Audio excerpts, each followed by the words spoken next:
to just stay on fandom, not wanting to deal with the SEO fight awaiting them should they choose to fork. They also have to consider the non-English speaking wikis who are moderated by separate teams that might not follow should the English wiki decide to fork.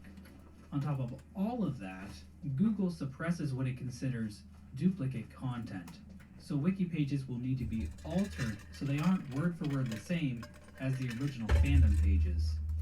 With all of this stacked up against wiki communities then, I think it's incredible how many have taken the plunge in these past few years to say goodbye to fandom and find a home somewhere else. But that's the next big question. If not fandom, then where?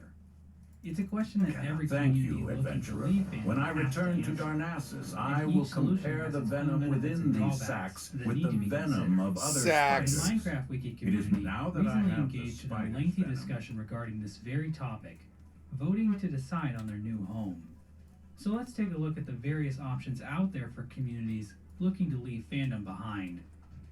Wiki.gg is a wiki farm launched in March of 2022 that already has over 200 gaming wikis, including the official Dying Light wiki and the official Terraria wiki, as well as the wikis for Cuphead, Ace Combat, Ark Survival Evolved, and the obscure indie gem you've probably never heard of, Friday Night Funking'.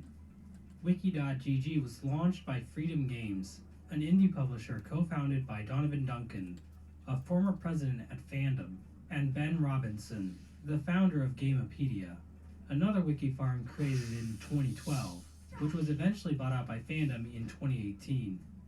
Wiki.gg was established in direct opposition to Fandom's ad-riddled experience. Great. And while almost every wiki site needs to run ads to cover their costs, Wiki.gg is unique in that all of their I'm ads always are getting into produced, trouble, published and by Freedom Durania, well, Games, she or always by other manages indie to help me developers out of looking it. to partner with I'm feeling- Wiki.gg. So you don't have to worry about the really sketchy ads that appear on pretty much every other website on the internet. Another well-known wiki farm site is Mirahese, which has been around since 2015. The entire place is run from user donations and is completely ad-free, which is kind of insane. Mirahese hosts over 7,000 wiki sites, including the official Rain World wiki, the Pizza Tower wiki, and most notably, the Croc wiki. Mirahese is similar to Fandom in that making a wiki on their site is fairly straightforward.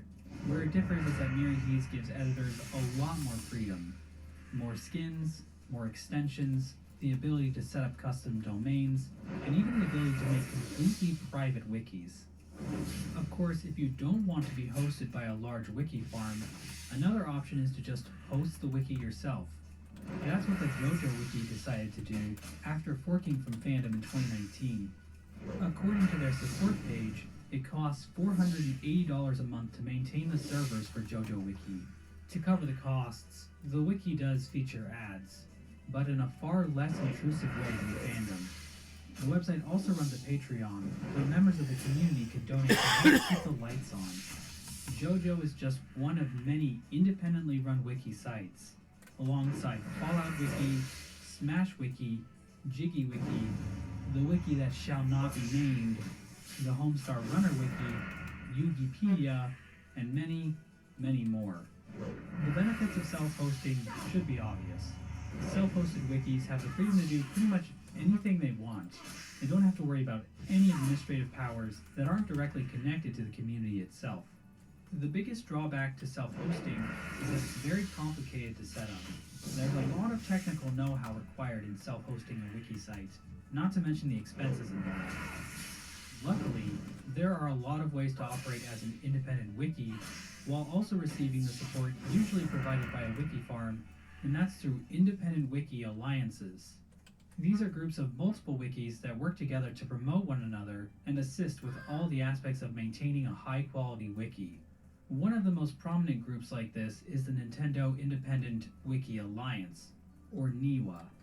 NIWA was founded in 2010 by 3 separate prominent Nintendo wikis: Super Mario Wiki, Zelda Wiki, and Bulbapedia. This alliance was formed as a response to concerns over the corporatization of gaming community wikis.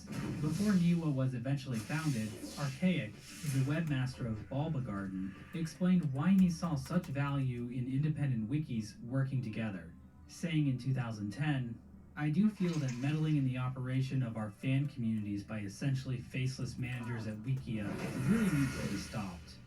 So yes, the concerns with fandom have existed for over 10 years now. Archaic continues. The main reason people seem to go to Wikia is because they lack the funds or technical expertise to operate such large communities. A network of the independents cooperating, however, may allow us to assist up-and-coming communities out there.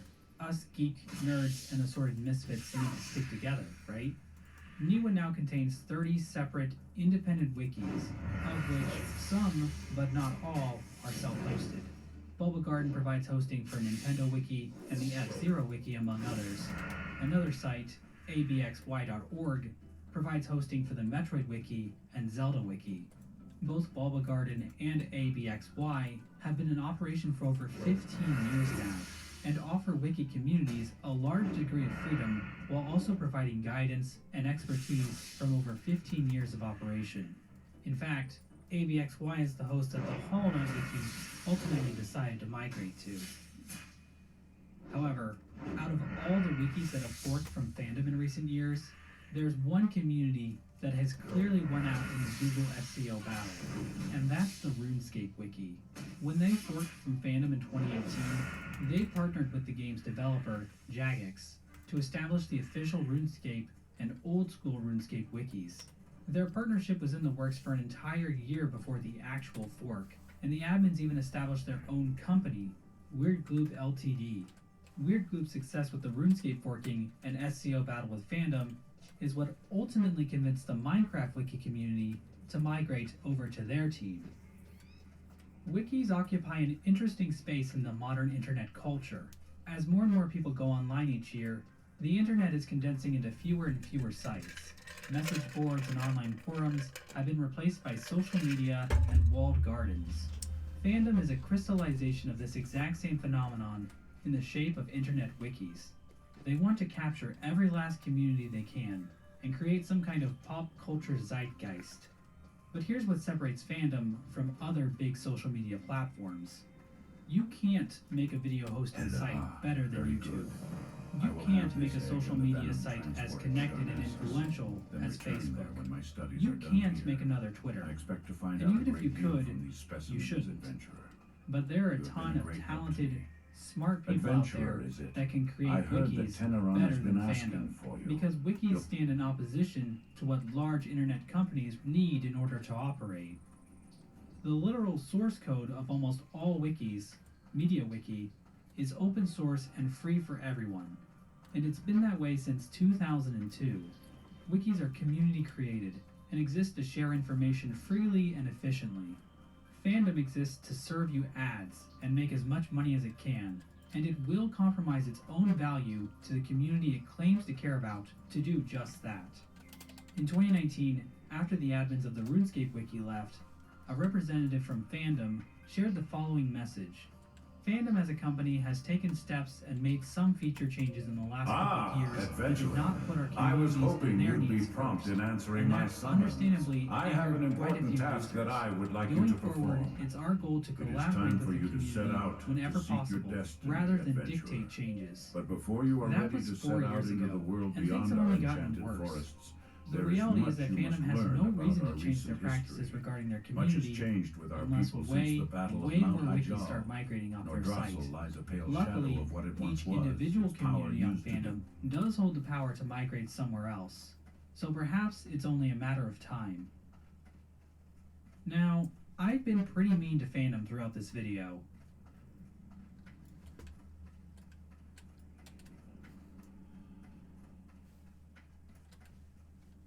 I don't know why Fandom is bad. I didn't hear anything even remotely.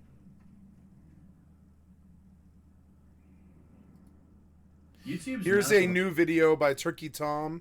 I have subbed and liked to his channel. It's called How Game Theory Dominates YouTube. It's a full documentary, 46 minutes long. Olympus has many predictable faces. From beloved legacy Let's Players to widely respected commentary channels, it's hard to find someone that's truly out of place. Most seem intuitively attuned to what audiences want and can provide that effortlessly. However, among these familiar faces, one person didn't naturally belong, yet earned his spot at the top with the kind of hard work and vision most people can't even think of, let alone put into practice. Despite not being some people's cup of tea, his sheer diligence and dedication made him one of the most successful people on the platform. Today, we'll discuss none other than game theory's MatPat. MatPat was born Matthew Robert Patrick on the 15th of November, 1986, in the relatively recently established city of Medina, Ohio. His father, Robert, was a lab tech at a powder paint company, whose job consisted of testing the clear coat they spray on cars to protect them from things like acid rain, while his mother, Linda, worked as a bank teller. In and of themselves, Matt's parents were simple people with no aggressive academic inclinations to speak of. However, according to his own recollection, they spent a lot of quality time with him and incentivized him to do well at school as much as they could. Besides consistently asking Matt what he was studying, they tried their best to take part in his homework, requesting that he teach them what he had learned at school. While this may seem minute, it sparked a love of learning for Matt, who, being a family's only child in a small town, already had little else to do besides study anyway. From a young age, he became infatuated with the idea of absorbing as much information as he possibly could and being able to relay that to his parents in a comprehensible way. It was only when he said, yeah, I have that same goal. I want to absorb as much fucking information as possible in my brain. I don't understand it. I don't think I can even recall all of it, but I know. But it all makes a connection that helps me later. I don't understand how to say it better than that.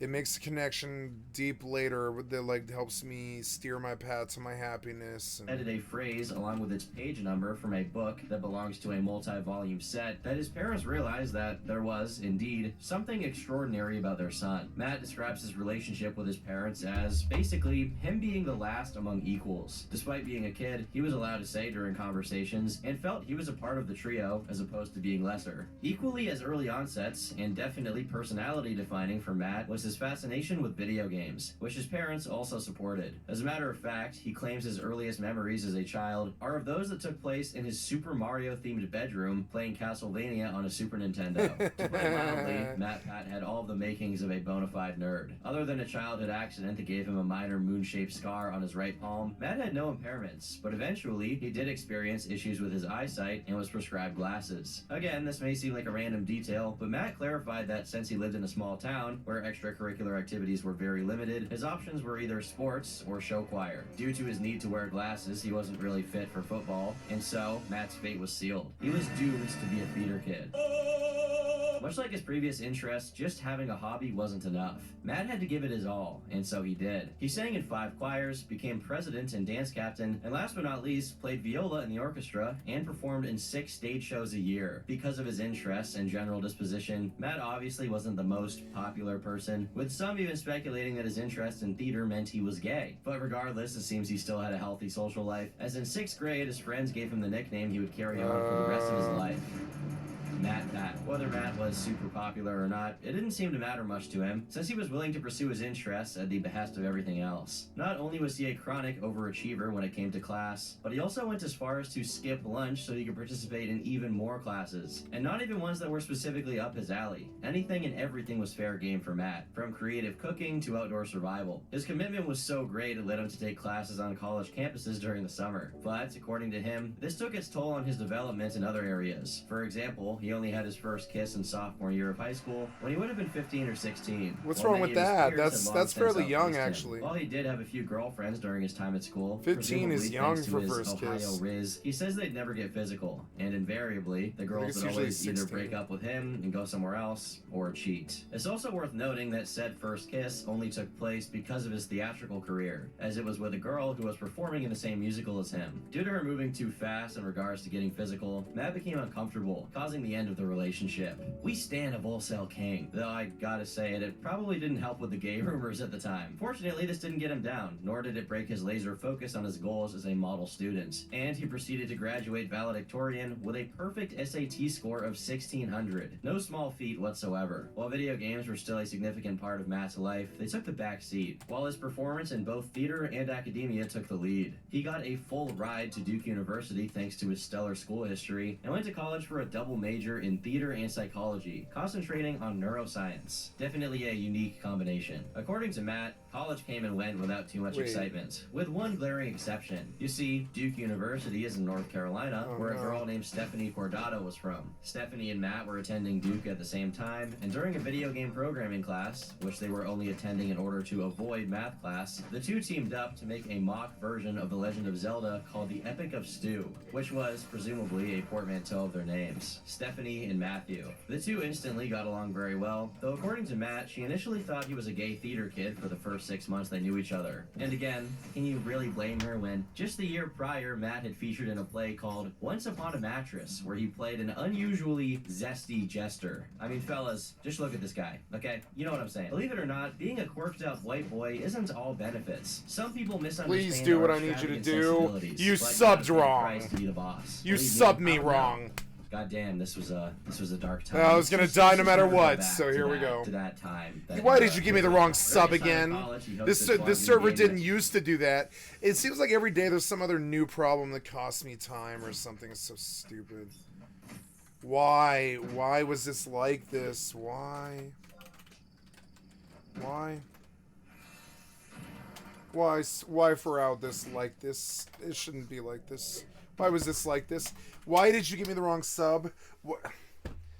Come on, man. Yeah, it's like not too good. Thanks for just eating my XP for no reason. Thanks for that. Let's try and get the job change right. I never had problems with job changes on private server till now. Come on, man. I'm really going to double check now when I do job changes because you seem to be lying to me or fucking around or lagging or something. Why did you do that to me? Fuck you. Waste my fucking time, man. Did you get it this time? Good job. Well, we learned that that wasn't going to work. Not like that, no. But that's okay. At least we are a little closer, you know. I think I shall go back to the same zone again. Which isn't my favorite idea, but I don't really want to go to Dunes. I know it's going to be busy. Let's see if my server's up yet. This was like a wash. It's been down for 5 hours or something. I don't know. So there we go. I guess we'll change it up and yeah, I guess I wasn't going to play Rust today. My server's been down all day. So rather than tempt fate with that one, I'm just going to continue work on New World and, you know, let's say I tried. I fucking tried. Oh, wait, no, Rust updated maybe is what it is. Oh, really? I didn't know that. Fuck. That might have been it. Damn it. Well, how was I supposed to know that? Can't you do customer service a little bit better than that? How was I supposed to know that? I thought I patched. When I got up, it was like, oh, oh my god. Whatever. Fire it up. Let's see. I didn't do both games, did I? No.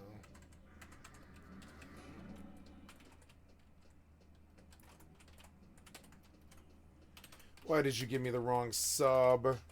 You know I did it right. I went and checked. I like, man, whatever. This is the third time you've done this to me. That's server problem. God damn it. Fucking server problem with job changes.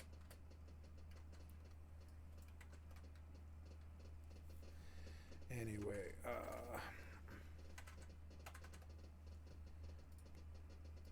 Nights on Fridays, a stark contrast to other students who took their college years as an opportunity to drink and party. He stayed true to his roots and continued to take part in all kinds of probably activities. Dead. Such as I probably lost that set and all the work I did. I mean, maybe not, but he titled probably Hook dead. And Horn, Son of a where bitch. he and his colleagues trained for theatrical fights. Though he described it as, sometimes you just have to smash someone's head against a bench or stick your foot into someone's crotch to grind their genitalia into the dirt, or reach around behind someone, grab their head, and snap their neck, causing a quick and painless death. Not sure exactly what inspired such brilliant writing, but to each his own. He also took part in a few plays, including the one and only Urinetown, a play about a society in which a mega corporation controls all public toilets. As As early as February 6, 2006, MatPat can be seen with his future wife Stephanie in a picture subtitled, "Only by force do they reveal their face in a picture with me." By October of the same year, the two were dating. For the rest of his time at university, little happened besides 3 road trips Matt did while in England, and the creation of his YouTube channel, then called MatPat13. At that time, however, it just served as a platform for him to share auditions and scenes of his theatrical performances. And believe me, I would be remiss if I didn't make a caveat here to let you witness a little bit of this for yourself.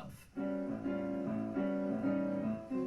think that when I meet my maker, hello maker, that cat will be all dressed in red. After finally graduating in 2009 with a GPA of 3.96, he wanted to put his plan into practice and dedicate himself fully to becoming a professional actor and or director. So Matt moved to New York, believing it to be I was 3.3. where he would find his success. Ideally, he wanted his degree in neuroscience. Pretty good considering all my addictions and everything.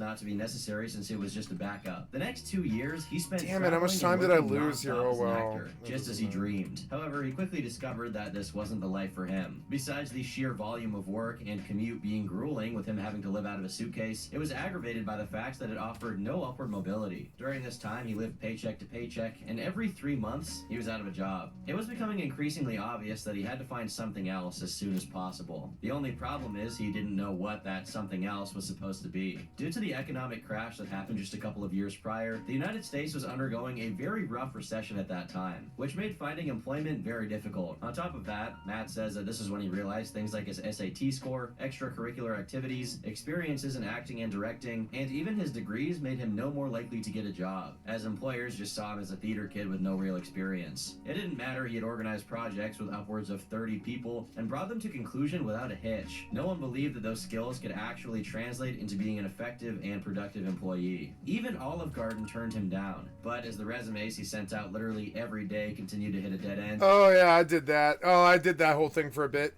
They were like, yeah, job history, and I'm like, yeah, here you go. And I had a good job history, I did, but it didn't matter. I would hand in sometimes 25 applications a day, no callbacks at all.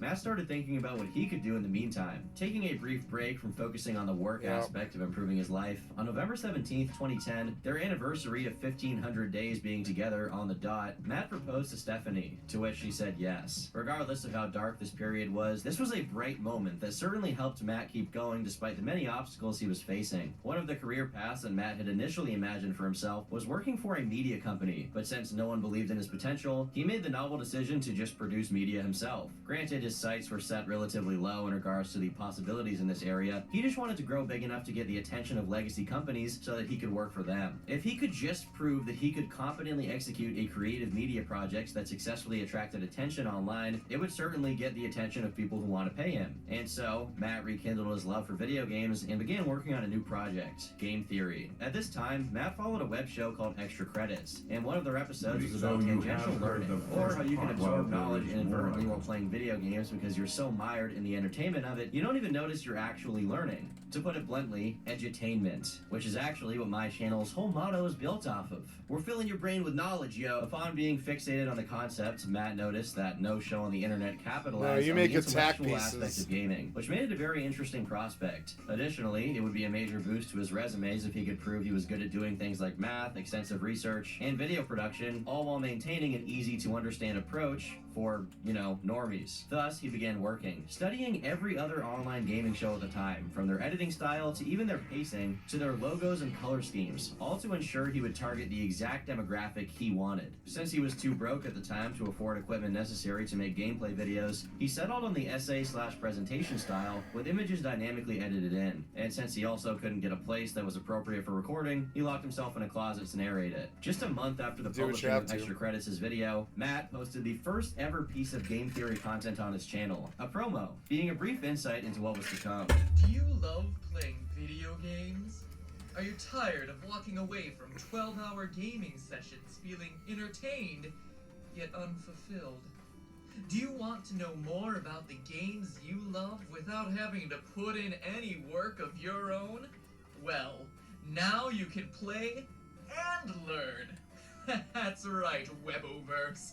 Inspired by fellow gaming series extra credits found here, we have created Game Theory, gaming's tangential learning experience. So on April 18th, What? 2011, the first ever episode of Game Theory was uploaded, and it regards the accuracy of time travel in the 1995 game Chrono Trigger. Though it now sits at 2.5 million views, at the time it didn't get a stellar reception. But the people who did find it and watch it noticed that even if it didn't have the cleanest editing or the best audio quality, it did have actual effort put into it. Not only because it was Matt trying his best to impress a potential employer, but also because he was talking about one of his favorite games of all time. He actually cared. Said and done, just 3 months and 10 or so uploads later, Matt landed a gig as a freelance production assistant for GNet, where he worked on marketing campaigns for AAA video games in various ways. It was good that he was approaching the area he wanted to work in, but still, this wasn't quite it. And 5 months into this gig, their business relationship came to an end. By the beginning of the next year, the channel had accrued 150,000 views and almost 2,000 subscribers, averaging a few thousand views per video. While it was nothing to sneeze at, it was as far a cry as possible from the heights the channel eventually reached.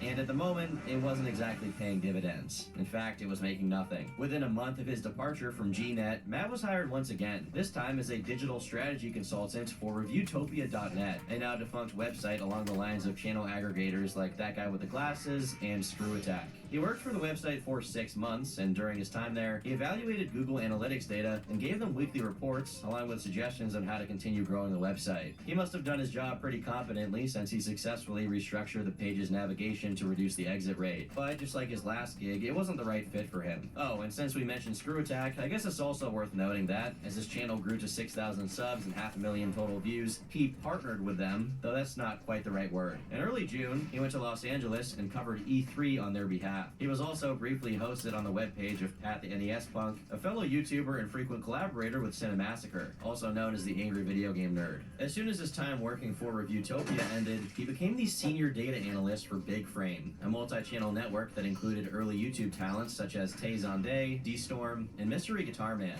While he started out making Excel spreadsheets to systematize strategies for the channels they managed, he eventually got promoted to audience development lead, where he reverse engineered YouTube algorithms and did wonders with people's SEO, increasing people's average video views by as much as 50% and daily views up to 40%. He also created something called Matt Pat Mondays, where he gave weekly updates on the new findings in the field of audience development strategies. Overall, he was doing his job very well, and as a result, he stayed in this position for over twice as long as he did in his previous 2 positions. According to Matt himself, Big Frame's top channel had 2 million subscribers, which at the time meant a lot. But despite this, they only had about 100 clients, meaning they were a relatively small MCN. Because of this, it seemed reasonable that he didn't make very much money despite being overworked to the gills. After all, they probably couldn't afford to pay him a hefty salary, right? Well, that would be wrong. At one point, they accidentally shared a document that listed how much each of their employees was making and how much work they were putting in, and Matt was simultaneously the most overworked and the most underpaid. This prompted him to immediately put an end to his 14-month-long journey with Big Frame and move on. By the end of 2012, Game Theory was approaching 50,000 subscribers and 5 million views. It's necessary to contextualize that Matt was working a full-time job while running his channel,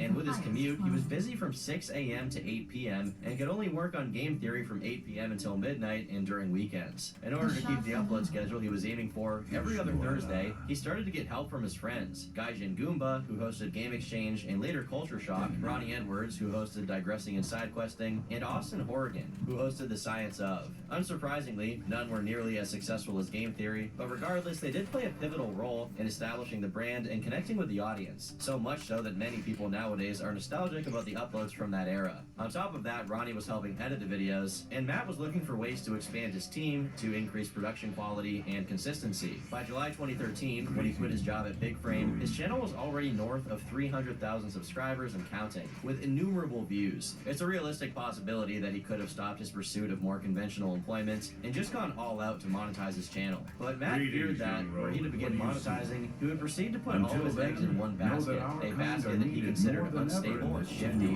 That said, he postponed the monetization of his channel to whenever it hit 1 million subscribers, and instead took up work at another MCN, Break Media, or as we know it nowadays, Defy Media. For his first 9 months there, he was the senior YouTube channel manager, meaning his job was to analyze each channel he was working with. It's important that you know how to handle your weapon of choice, among other things. We are doing, yeah, what, yeah, so move this for a second and give me that. Keep my doing stealth yet. And then we'll bind all the rest of it. We have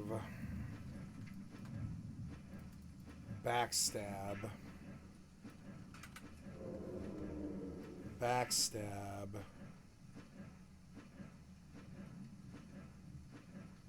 No. Backstab. There.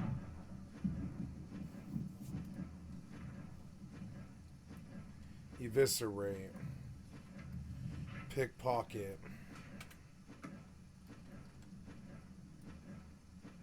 Individually, and give the people running it customized insight on what kind of content they should and shouldn't do. If this seems trivial to you, keep in mind that this meant personally overseeing 20 YouTube channels that totaled over 30 million subscribers and over 100 million unique monthly viewers, which, at the time, even included the absolutely legendary Smosh during its peak. If he was good at what he did at Big Frame, he honed his skills as a marketer at Break Media, helping create a viral video with over 5 million views using trend data, reducing costs in certain areas of the company by a whopping 93%, tripling call to action CTR, which basically just means he got people to click on videos a ton, and achieved a record 50,000 subs in one day via content optimization. Safe to say, he was making these people a lot of money, and he became such an integral part of the company that he supervised their merger and was of essential importance in restructuring the company after it. Regardless of how effective he was, he still struggled with some aspects of the job, such as the instances where he spent a week or so scrutinizing someone's content, metadata, and analytics, only for them to ignore the majority of it. At the end of the day, egos can get in the way of good advice, and that advice is only really worth the work that the person receiving it is willing to put in. But even with these quirks, Matt enjoyed working at Defy, so even though he also really loved doing game theory, it just didn't seem sensible to quit his job to focus on his channel exclusively. As time went on, however, it began looking like this wouldn't be much of a decision.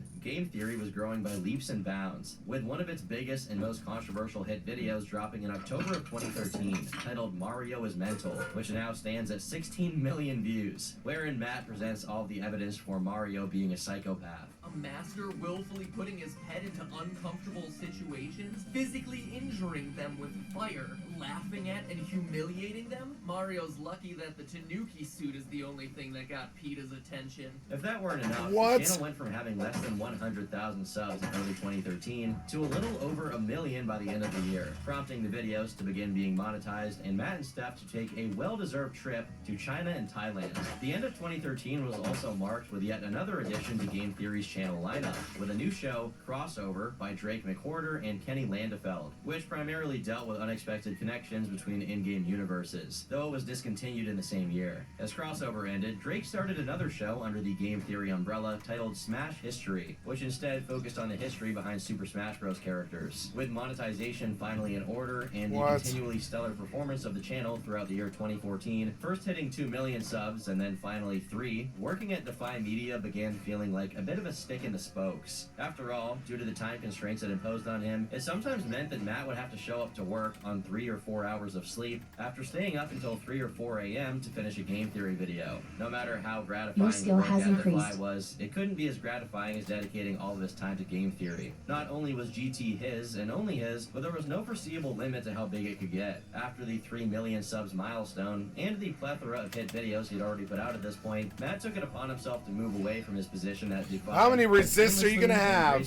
Oh, come on. It was hardly a bridge burning, considering how both Stephanie and himself remained white label consultants for Defy's audience development arm, which isn't surprising since Matt actually enjoyed this line of work and the people he worked with. However, the Patrick's priority was now Theorist Incorporated, and just a few months in, it gets so effort intensive that Stephanie, who was already profusely invested in helping Matt out with GT from its inception, decided to quit her job as a consultant for biotech companies in order to dedicate all of her time to assisting him. This time around, there was no safety net hovering underneath their experiments with Game Theory, and the Patricks had gone all in, though their all in might have been too much. For the 4 months following Stephanie's resignation, they worked non-stop around the clock from 7 a.m. to 11 p.m. They got to the point where they filmed themselves for 12 hours straight on Christmas Day, which both of them recall as what seriously put things into perspective for them, leading them to take a step back from the work. By this point, the show's success was a virtual certainty, as it had already been succeeding and growing exponentially for a couple of years. Game theory also became a part of what is called Google Preferred, meaning it was part of a program that, as I understand it, made advertisers pay extra to place their ads in the top 5% most popular content on the site due to the guaranteed trustworthy status of these channels. They were cracking 1 million views on the regular, and in late 2014, the very first game theory video on Five Nights at Freddy's came out. The first of over 90 now, mind you, which sits at 32 million views. As the end of the year approached, they were selling bundles of game theory merchandise and comfortably surpassed 3.5 million subs, though it was still pale in comparison to their performance in 2015. By March, Game Theory had already cracked 4 mil, and another show was tacked onto the GT channel, A Brief History by Foot of a Ferret, which, unlike many of the other shows that were temporarily hosted on Matt's channel, wasn't discontinued, but successfully moved on to its own channel. Just 2 months later, Matt's new channel, Film Theory, was made public, followed by the creation of GT Live, a channel for his impromptu live streams where he actually played video games. Both were massive successes in their own right, and not to gratuitously aggrandize it, but Game Theory's run in 2015 had something of a Midas touch to it. Seemingly anything and everything they tried worked. The team of people working on videos doubled, GT Live went on to become YouTube's largest regular live streaming channel, while the main channel gained almost 2 million subs in just 1 year, and Film Theory amassed a whopping 1.8 million in a measly half a year, the first million of which hopped on board within a month of the channel's creation. Nowadays, subscriber counts mean significantly less than they used to, but the sheer volume of Game Theory's following is still shocking to witness. Many creators from the earlier half of the 2010s didn't make it through the halfway points, let alone continue to grow boldly. This is, at least in part, due to how comfortably Game Theory reinvented itself, with new styles of editing and formatting, but without sacrificing the feeling of familiarity that kept the original watchers coming back. It's worth pointing this out because it wasn't a fluke. In fact, it was clearly a purposeful creative direction on the part of MatPat and his team to keep the content fresh, and it definitely achieved its goal. All of this is just on the YouTube front because, behind the scenes, their work as consultants for MCNs and entities like them was picking up a lot of steam as well. In every way, this period was a peak, but for every peak, there was also a valley. And 2016 sure held a couple of valleys. It's kind of odd because on one hand, MatPat was probably the person who harnessed the hype train of Five Nights at Freddy's to its fullest extent most effectively. From his first video on the games until this day, he capitalizes on any and all FNAF related media and gets lauded by the fan base, even when his theories about it are considered too out there or very unlikely to be true. However, an equally popular game, at least at the time, had a fan base that held a diametrically opposed reception to MatPat's incursions. On February 9th, Matt released the infamous Sans is Ness episode, which drew a large amount of ire upon him from the rabid fan base behind its subject, Undertale. I get that a lot of people consider the theory far-fetched and reachy, but to me, that was always the gimmick from the get-go of Game Theory. If you go through his catalog, you can easily find other more egregious examples of theories that are way more far-fetched and controversial in nature, but those didn't attract even a fraction of the negative response that this one got him. To make matters way worse, just a few months later, his revisitation of Undertale came when he gave a copy of it to none other than Pope Francis. I should be more specific though. He gave the Pope a Steam key for Undertale, which further presupposed the Pope had a functioning Steam account, and I would guess the Pope isn't playing Left 4 Dead 2 in his free time. Of course, the game was not really expected to be played. Instead, it was given as a symbolic gesture due to Pope Francis having declared 2016 to be the year of mercy, and Undertale having mercy to be one of the 4 actions you can perform in every combat, so much so that you can actually finish the game being exclusively pacifist. Once again, he was lambasted, this time for supposedly using his opportunity as a representative of not just YouTubers and gamers, but of America altogether to give the Pope a video game. As you can imagine, that's far from the full story. A full recording of the meeting between Matt and the Pope is available on YouTube, and it's as uneventfully benign and fitting as you would expect, as the two discuss cyberbullying. Eventually, he made a video to clarify that he didn't waste the Pope's time talking about video games, but the damage was already done, and to some extent, the bridge between MatPat and the Undertale fanbase was severely burned. This was our achievement as a theorist community, as gamers, as online digital creators and people who love online things. And the hate that video received in the first week. I mean, this was a video where I specifically talk about accepting others and saying no to hating other groups of people, and it got hate. You gotta love the internet sometimes, man. It's probably I a safe don't. bet to say that the main reason there are so And I few feel game you. theory videos about Undertale is because of Matt. It's like they're continually committed running to into being walls whenever he shitheads. tried to broach the topic. I On an can't stand unrelated it GT anymore. Live upload, Matt recalled that during his meeting with the Pope, he was only actually hearing what the Pope said with a 10-second delay. You see, Pope Francis doesn't speak English, so a translator had to be present, hence that delay. This was of particular relevance when Matt laughed out loud at one of the Pope's jokes, only to realize that the part of the conversation he was laughing at happened 10 seconds prior, and that the Pope was talking about an impoverished orphan when he laughed, prompting a look of confusion and sadness from the Pope. I mentioned the Midas touch a few minutes ago, and I suppose this is what the exact opposite of it looks like. I'm also obliged to mention, however, that Matt was eventually vindicated in 2022 when circus performers played Megalovania, the theme of Sans from Undertale, in front of the Pope as he watched intently. He's rocking out. More serious issues were surfacing. What? Namely, Drake, a member of the Theorists, became severely depressed for many reasons, one of which was the dwindling performance of Smash history. Due to the added pressure of the bad relationship he was in at the time, he attempted to end his own life twice within 24 hours. After he communicated with Matt about his work for game theory, they mutually decided for him to become a behind-the-scenes employee to give him some relief. And eventually, Drake decided to focus exclusively on his own channel, though he remained on good terms with Matt Pat and the rest of Team Theorist. But not everything was negative. In 2016, their team doubled in size once again, as Game Theory, Film Theory, and GT Live reached the milestones of 7, 4, and 1 million subscribers, respectively. And due to their consistency, growth, and relative brand friendliness, they also earned a level of trust with YouTube themselves, and landed them a greenlit show on the platform's subscription service, YouTube Red, which is now known as YouTube Premium. The show was called Game Lab, and it was basically the second season of a show that Matt Pat had already tried out on his own channel for free, called Reality Check.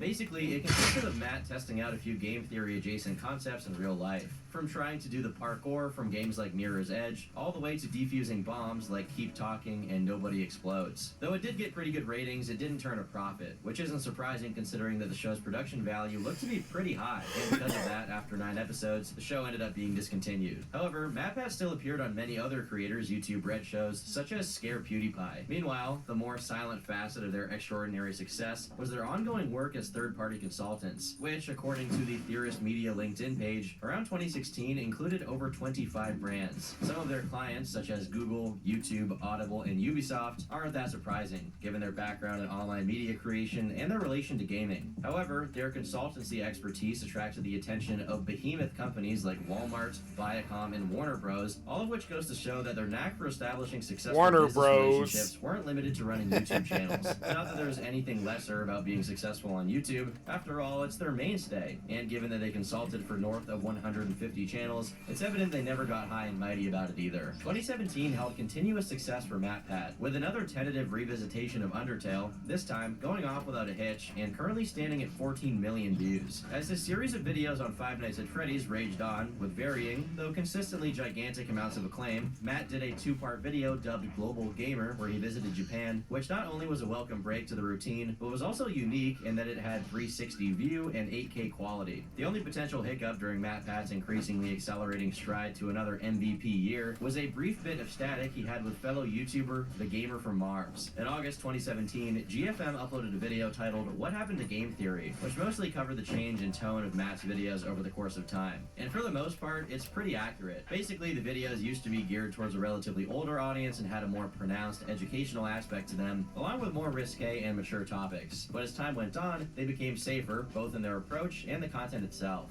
Honestly, whether you think that's a good or bad thing, there's no denying that this is the case to some extent. Every YouTuber who cares about preserving their channel's growth over time starts taking fewer risks as the content grows. It's just how the business works. If you plan on making YouTube your job, you have to be somewhat professional about it and make it as much like a show as you possibly can. However comfy or nostalgia-inducing it is for a YouTuber to get personal and hyper-transparent, in the long run, that degree of parasocial proximity usually ends in one of two ways. Either the YouTuber overexposes himself, which simultaneously takes a toll on his mental health and the content quality, or the audience at large becomes too familiar with the creator's faults, oftentimes including their more controversial opinions or their bad videos, and that familiarity breeds contempt. I know the corporate and brand safe vibes throw people off, and I get it, but honestly, it's often I'm gonna the go case pee that real it's quick, I'll either be that right back. or the content has to come to an end in some way. I would say this is a fair criticism of MatPat, but it's hardly a criticism at all, more of an Your observation. skill has That being increased. said, GFM's video also included a bit where he mocked Matt's posts on social media, though again, this borders on insignificant as far as criticism and is mostly just comedy. Even recently, some of Matt's old tweets have resurfaced, and they are straight fire.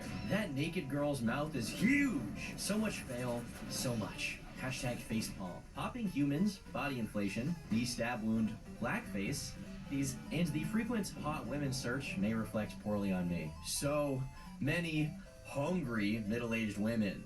Moreover, the important implication about this was that GFM heavily suggested Matt was having someone else run his social media, another sign of his increasingly corporate identity, along with him pandering to younger audiences. It seems MatPat took this to heart, as during an episode of GT Live, he and Stephanie reacted to GFM's video with a noticeably defensive attitude. In it, they defend themselves from the accusation of pandering to little kids, showing their analytics and explaining that when channels have a significant audience of really little kids, what happens is that they experience a demographic boom of middle-aged viewers due to kids using their parents' YouTube account to watch the content. GFM's retort was that analytics is really shoddy data as far as age demographics, and since that means there can be no evidence confirming either side of this discussion, there's not much point in arguing it either way. Another point of contention was GFM using Game Theory's Boobs episode as evidence that the channel used to pander to more mature audiences. Though contention isn't the right word, since they seem to concede that at least that specific video was indeed very racy clickbait. In his reaction to the GT Live episode, GFM points out how long they meandered about this topic, though the GT Live format itself is prone to that sort of thing since the episodes are always on the long side, meaning topics need to be appropriately milked. Now, most of this drama, if you can call it that, was pretty silly, but as far as I'm concerned, all of that was worth it for this neat little moment. I've actually never looked at porn ever, like outside of outside of Yeah, A lot of people think he's right. lying here to appear more family friendly or less horny, I guess. But honestly, I don't really doubt him. As hard as it may be to believe, there are guys out there to whom that stuff isn't very appealing. And judging from his general personality, it wouldn't be surprising to me if he's one of them. Yeah, In other videos, incels. he says he grew up in a household where even swearing was unusual. So it's not that far-fetched to think he just wasn't exposed to in his formative years to any extent. Or, on the other hand, it's very possible that this white boy be straight capping, yo. Unbeknownst to the theorist team and both of their audiences at the time, GFM eventually revealed that he was being messaged by multiple other relatively known content creators, congratulating and applauding him for exposing MatPat, even though he himself doesn't think he did anything of the sort. I'm never quick to claim people are envious, but in this case, there seems to actually be a demographic who resents MatPat just for the fact that he's a gigantic YouTuber who's never been exposed or canceled or had any real major controversy. The go-to excuse for this irrational hate is that MatPat is fake or is a persona online, but no matter how far back in his history you go, or even if you catch him in real life, he's just as much of a peppy theater kid, whether you find that wholesome or extremely grating. Besides this very rare occasion of MatPat finding himself at odds with another creator, the next 2 years were a breeze, with one glaring, painful exception. While it was kept under wraps for the most part, from late 2017 onwards, Matt and Stephanie were expecting their first child. Due to the couple's steel resolve insofar as keeping the show running smoothly, they powered through GT Live recordings despite the difficulties pregnancy brought to the table. As mid-2018 rolled by, the full term was approaching, meaning that their child was soon to be born. They announced it in March, and seemingly the best moment of their lives was fast approaching. But then, something unexpected happened. While their business was going well and their personal lives were going great, someone else in their team was experiencing something very different. Ronnie. As they were communicating about a project Ronnie was working on, Ronnie suddenly fell silent. After a couple of days of said silence, they decided to go to his apartment to check on him, only to be met with a coroner's notice. On July 4th, Ronnie had taken his own life. While this is a very traumatic event for anyone to experience, there wasn't a lot of time for Matt to process it, as the very next day, he was in the hospital with his wife, who was getting ready to give birth to his son. He waited a bit to address what happened with Ronnie publicly, both because they were still dealing with having a child, but also because they were trying to establish a line of communication with Ronnie's family. But due to the rocky relationship that Ronnie had with them, that wasn't possible.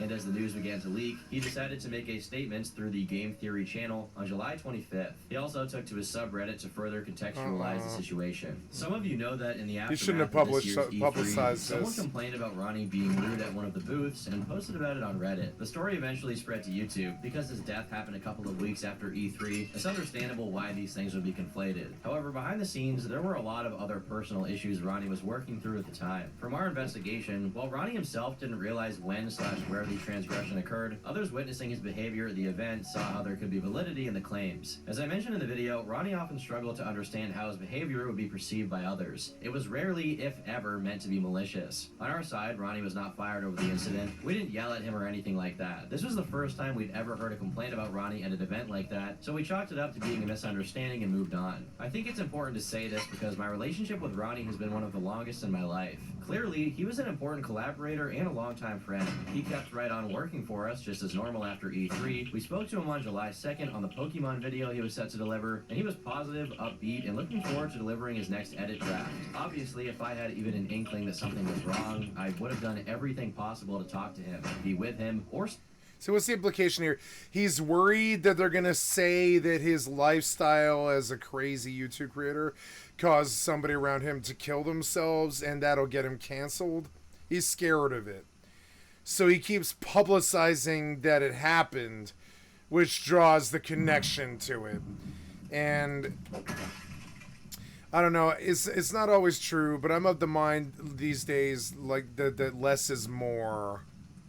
And the less you talk about it, the better. The more you say the demon's name, you summon it, you know.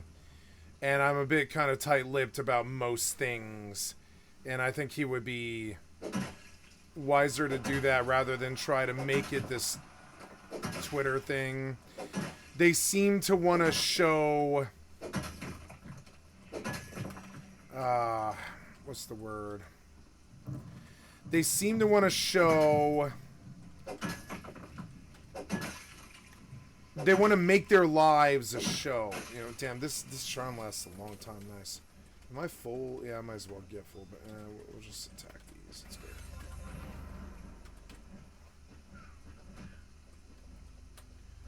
And, you know, I think...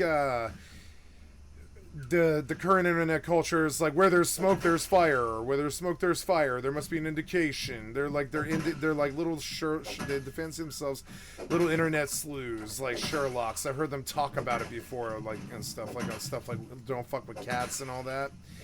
And on Netflix, which is a really good documentary, Don't Fuck with Cats. I actually really like that. But everybody fancies themselves an internet sleuth these days, and this makes it so that if you constantly do press releases about something that isn't even your own life, they see it as some kind of weakness or some kind of fucking like, you know, like politician thing, or almost like a foible that they can pick at if you're a public figure. And drawing their attention to it is actually, I think, a worse move. Like, I think a PR consultant would have told him to keep his damn mouth shut. And his lawyer. Probably all his accountants. They probably all really, in some way, probably warned him not to do this, and he did it. He wanted to show love to his friend, and we get it. We obviously see that you loved your friend who died, and that you didn't cause his suicide. But when you act all weird and guilty about it, and you put it on your Twitter, you force the world to know that it happened, or that some pleasant thing is a reality for you. I don't really follow that. I don't think that's very wise choice of your wise use of your celebrity power. His family obviously didn't care about him, which sucks. I'm not saying that's like something, you know, to even bring up really. I'm just saying it's like if the world didn't really show him much recognition, I can see why you would want to, you know, make that like more public. But also, honestly, that might have been the complaint that made him do that in the first place. So it's this thing. I had to go through it with one of my inner circle killed his father and then himself a second later, and we didn't know it was coming. And the only people that I spoke to about it were my inner circle. That was it. Like, I mean, our friends all knew. The funeral was like 300 people. It was crazy. But I still don't really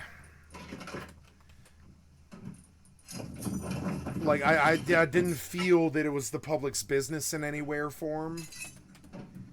I never did.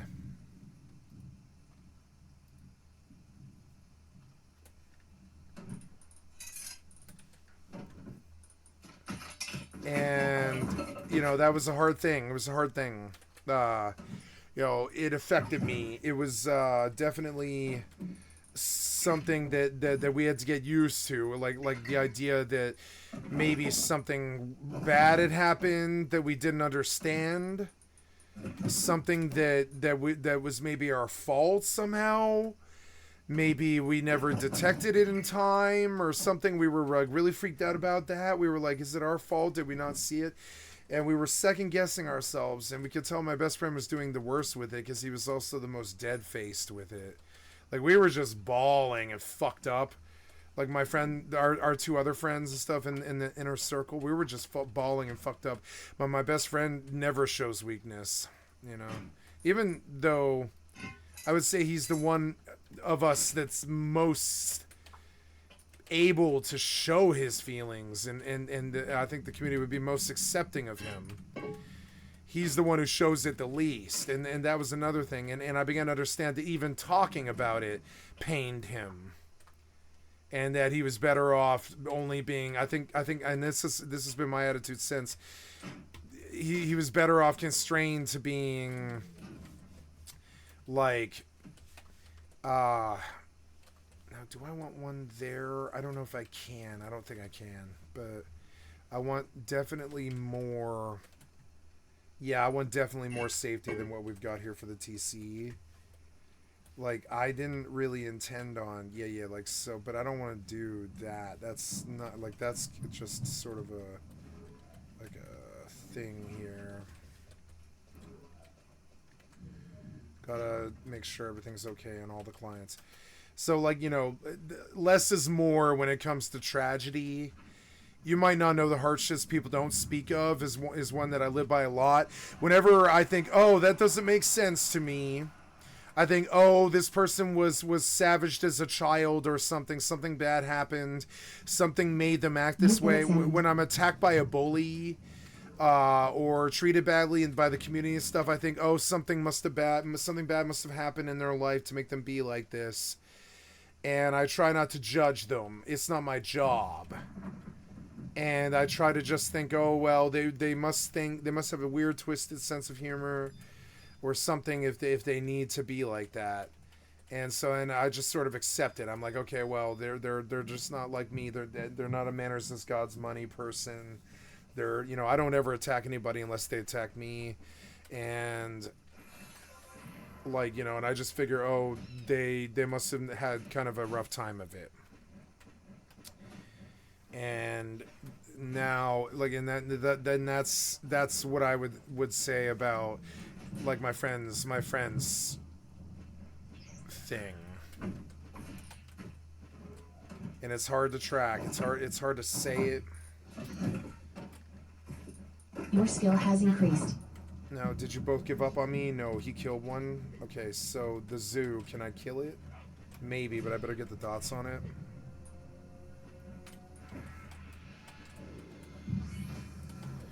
The doors are good, and I wouldn't mind placing them, but they make me look rich.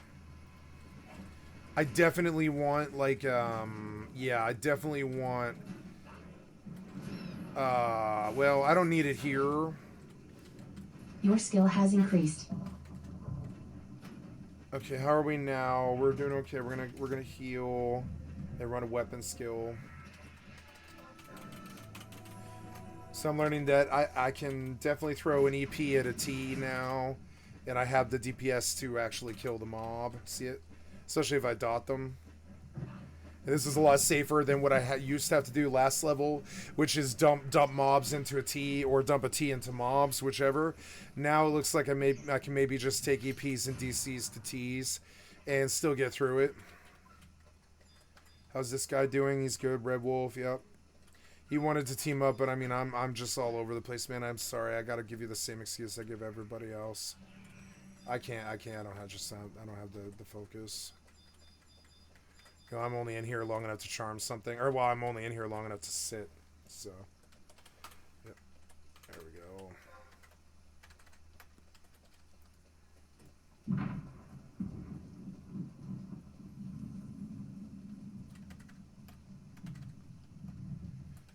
Okay, so it's still 2 in the afternoon is good, so, but all those doors.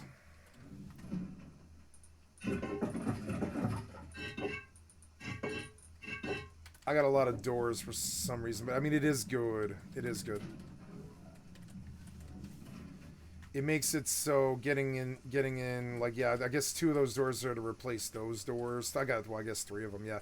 I guess I did actually have a job there with the doors that I didn't do. I don't fuck with single doors anymore unless the base is really, really small. And when I have, like, a surplus, I have a surplus here. I will take some stone to, over to a single 1x1 with a spawn inside a cost of trees that's unlikely to be found. And I'll use it as a way to defend this base, but I mean, I intend to kind of be on for a while. One of the things I thought about doing was dropping the rust, dropping the rust graphics down to 1, just enough where I could stand it, and then leaving it run all day. Why not? You know, why? I mean, I don't really see why not. I need to go to Darnassus now and buy fishing, which is sort of annoying to me. I really don't want to do that, but it's alright. Oh, I'm sorry, I missed this quest that I'm supposed to take. This time around, I'm going to combine both grinding freely and the quests. And when I'm busy, I will just grind freely. Like right now, I kind of want to grind freely. Like, I don't want to leave this place yet.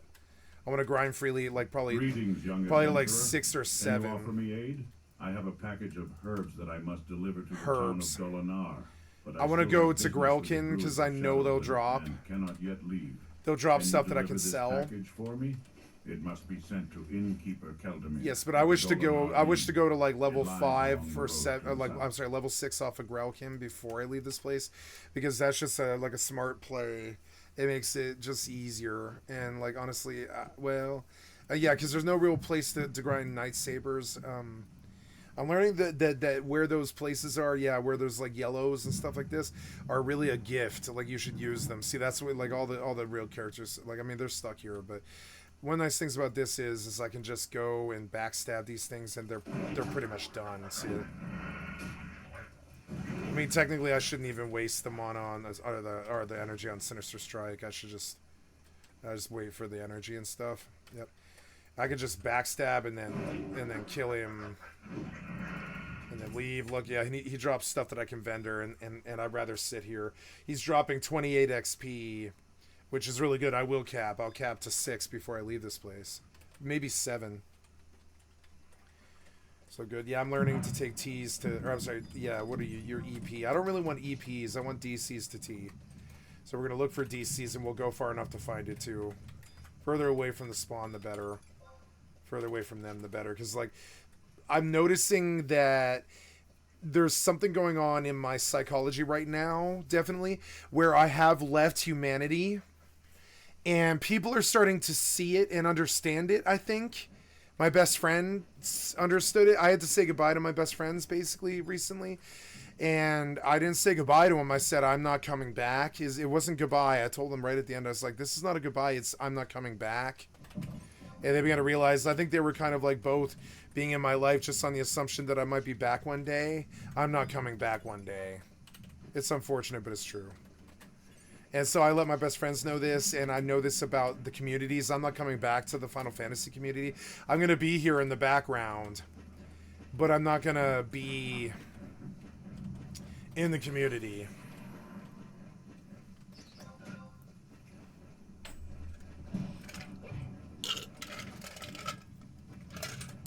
And I'm noticing that people don't like that. People don't like it when you're there solo as some ghost. But I mean, that's my job. That's my job is, you know?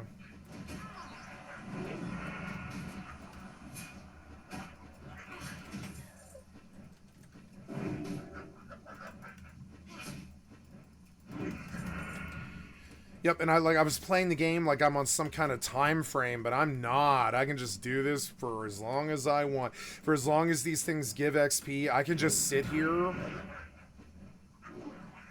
And honestly, it makes doing the quests easier, and then I just do the quests at the end to collect the little bit of loot that they give me, and then I vendor it.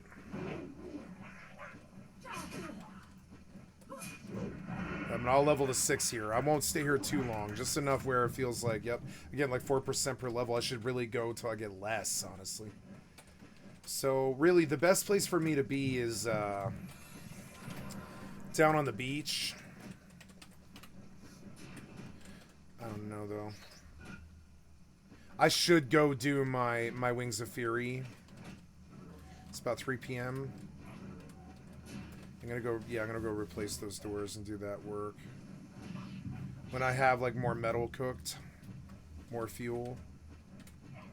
These doors. This will be how I get in and out of the base. Yep. And I'll do a whole nother top tier as well.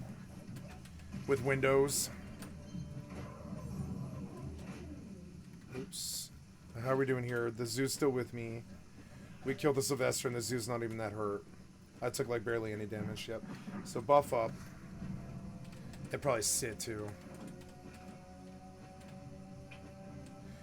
Support him in whatever way I could. Since you didn't give us any clue that something was wrong, or we weren't able to read the signs, none of us would have that chance. I can't tell you how tough it is to say that. What I can say is that he did his best to move on, to strike out on his own, to move beyond the trauma of his past, to take his mental health into his own hands, and take his recovery seriously, one step at a time, every single day. I can only imagine how gut-wrenching the situation must have been for everyone involved. Hopefully, Ronnie's in a better place. 2018 went on uneventfully as Matt and Stephanie enjoyed their newborn. 2019, however, is a much different story. From the get-go, Matt found himself once again dealing with drama coming from other creators. This time, he was being accused of plagiarizing a video by Legal Eagle. The video in question was about the legality of copyrighting a Fortnite dance, and though seemingly innocuous and silly in nature, it elicited enough revolt in Legal Eagle to accuse MatPat of deliberately and maliciously copying his video. While Eagle's accusation is no longer up, Matt's response on Twitter still is, and it contains the comment he left on Eagle's video, which reads as follows. We started researching... Yeah, don't rip off a lawyer. They'll sue you.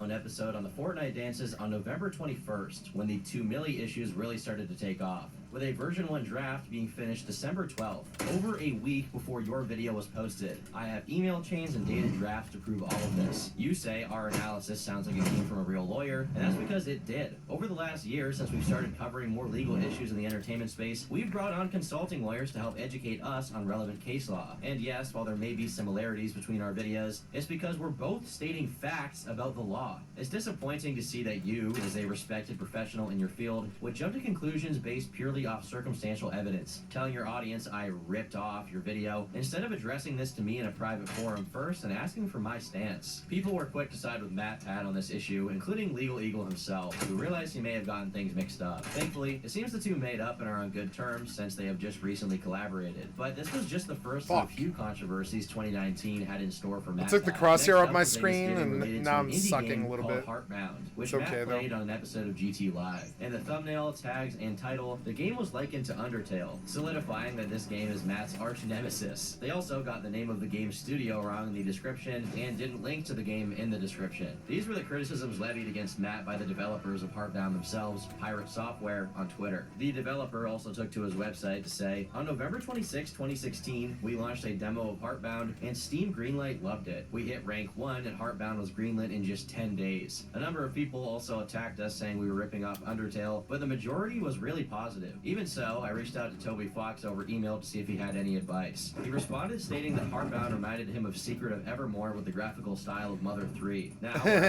with an email and Twitter inbox filled with questions asking Secret if of I'm Evermore Toby is Fox, such a how long diss. Toby has worked on Heartbound, or why I stopped working on Deltarune to make Heartbound. Except, I'm not Toby Fox. Keep in mind this quote has been cut down a bit to avoid non-information portions. I'm sure it must suck to be constantly compared to another person in their game, but to be honest, when you release a game inspired by Earthbound, with a pixelated heart as its main visual motif, a year after the release of Undertale, which was massively famous, you honestly have no room to complain about comparisons. Whether it was done intentionally to mimic Undertale's style or not is not really important. If the game is good, so what if it took elements directly from another game? It's clear the dev doesn't mind admitting he mimicked the graphics from the Mother series, so how bad is it when it's Undertale? Just because it's more recent? Regardless of what the exact case is, the Undertale-related attacks from random viewers got under the dev's skin enough that it caused this just overreaction to Matt's live stream. That being said, screwing up the dev's name is not good, but there's no and never has been any obligation for Let's Players to link the games they're playing in the video's description. People actually rarely do that. At worst, Matt's team did some heavy-handed clickbaiting because he knew Undertale was still hotly discussed at the time, but then again, there's nothing really wrong with clickbait as long as it doesn't hurt anyone. Yes, there is. At no point is the metadata deliberately misleading, and Matt makes it exceedingly clear the game he's playing isn't part of the Undertale franchise, so you can't really fault him for other people being dumb enough to think otherwise. What's bizarre about this whole situation is that even after Matt explained these things on Twitter, the dev replied saying that the tags were a fault for confusing people into thinking that Heartbound was made by Toby Fox, when the tags of videos weren't even visible anymore at that time.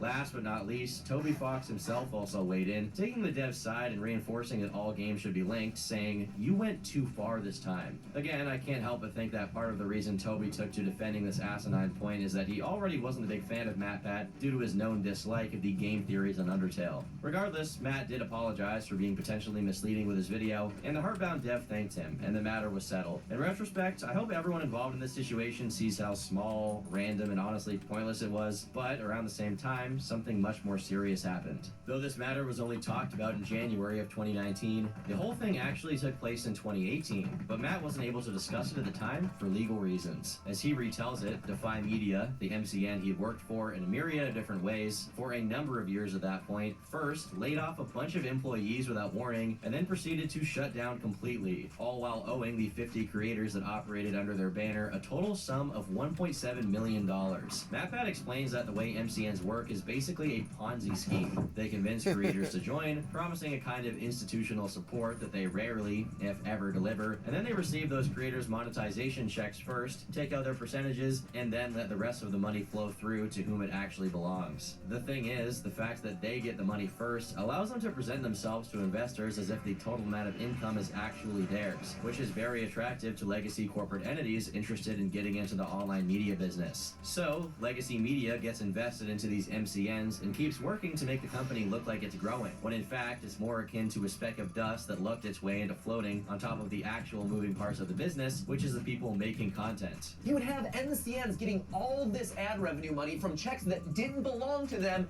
and then ultimately go around bragging about how much money they were earning in the press, in blogs, to their big business contacts, saying, "Look at how rich and successful we are. Don't you want to invest your money in us, become a part of our business, make it bigger, more successful, and then we all make tons of cash?" Hoping deep down inside to sell off before the bottom fell out of this whole Ponzi scheme. They were businesses that were founded with good intent, but ultimately built on nothing. Success, at least for the people running the MCN, looks like tricking gigantic companies into buying them all together, only to find out upon further inspection that the MCN is a financial Trojan horse that's basically worthless. Example given, Maker Studios, which Disney bought for over $500 million. Defy Media was angling the best they could to do exactly that, but after taking out loans with their senior creditor, Ally Bank, and being unable to pay them back properly, they began offering them the company itself as payment, which Ally Bank refused. When something like that happens, it means there's blood in the water, and soon everyone will know that the company is completely worthless, which would then lead them to lose all of their leverage. To prevent that from happening, they basically nuked the company before it could be rightly gutted for parts by its constituents, and in the process of doing that, kept the content creators' money. MatPat was just one of the MCN business model's many, many victims, and thankfully, he decided to articulate it publicly in a video, which was instantly praised. In a follow-up, Matt explains how Defy's remaining assets were frozen by creditors, meaning the entities that had given loans to Defy had decided to keep Defy's money for themselves. The only problem with that is that Defy's money wasn't actually their money, it was the creators' money, a fact that the creditors weren't particularly interested in acknowledging, given they stood to keep it for themselves. To this day, it's unsure if any justice will ever be done in regards to where that money actually went. And to be clear, it's not the creditors' fault, it's Defy Media's fault and the people running that company. Besides this massive controversy which roped in massive channels, in 2019, Matt also had a much more minor participation in a FNAF-related spat over what constitutes the rightful usage of fan art in promotional material, which I guess also falls under the labyrinth of copyright and fair use, and as you can expect is a very tough thing to trudge through.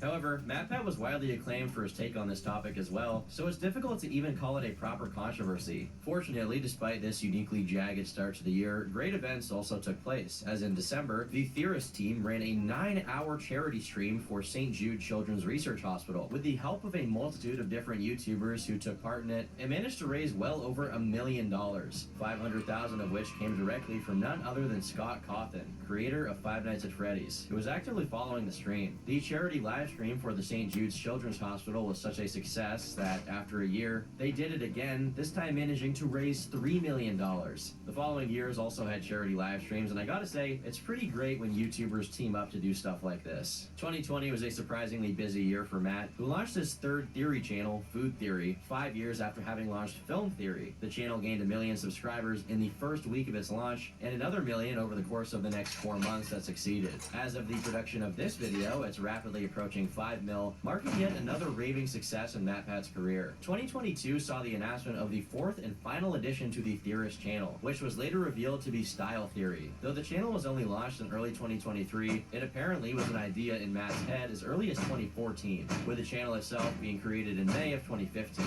Late 2022 also marks when the Theorist channel was sold to Lunar X, a software development and global media company. In the video he published about it, he explained that it would simply help lighten the burden of running their entire operation, and that he and the Theorist team would continue personally producing and hosting all of the shows, just with a little more outside help than usual when it came to the resources. In early 2023, the last remaining non-game theory show that was on the Game Theorist channel, The Science by Austin Horrigan from Shoddycast, was finally taken off the channel and began being reposted to Austin's channel due to him having left the Theorist team.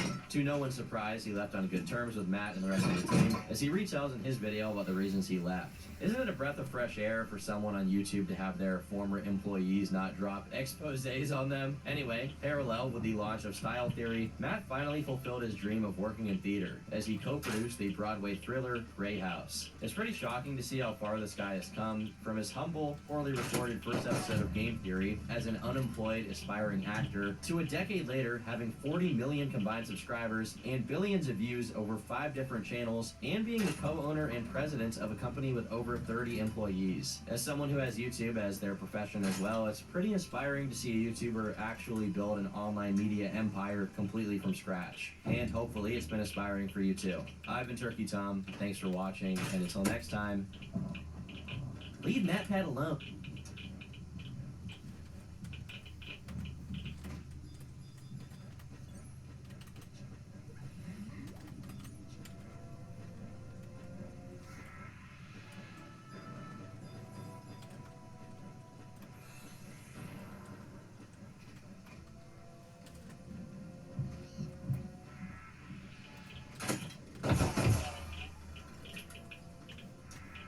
Did you drop an airfield?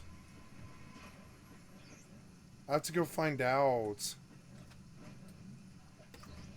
Fuck, how am I missing these?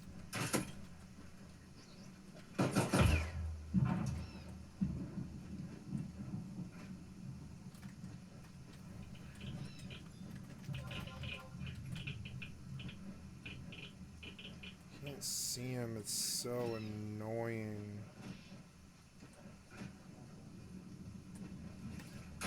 How did you miss?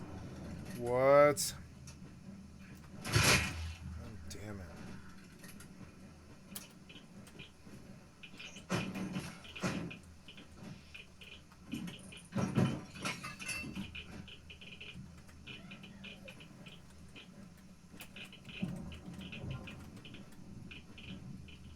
YouTube's mount.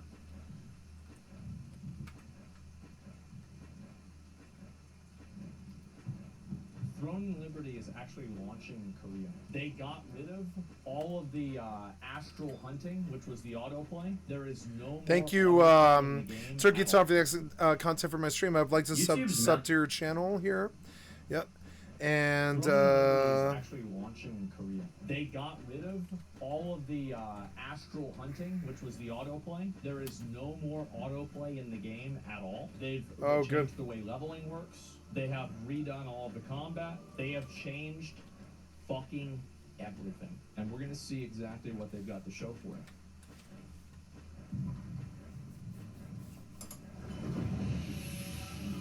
Gotta get in before it's dark. December 12th is not today. 안녕하세요. TL 캠프 PD 안정욱입니다. 여러분은 지금 스론 앤 리버티의 세상에 도착하셨습니다. 이 세상은 크고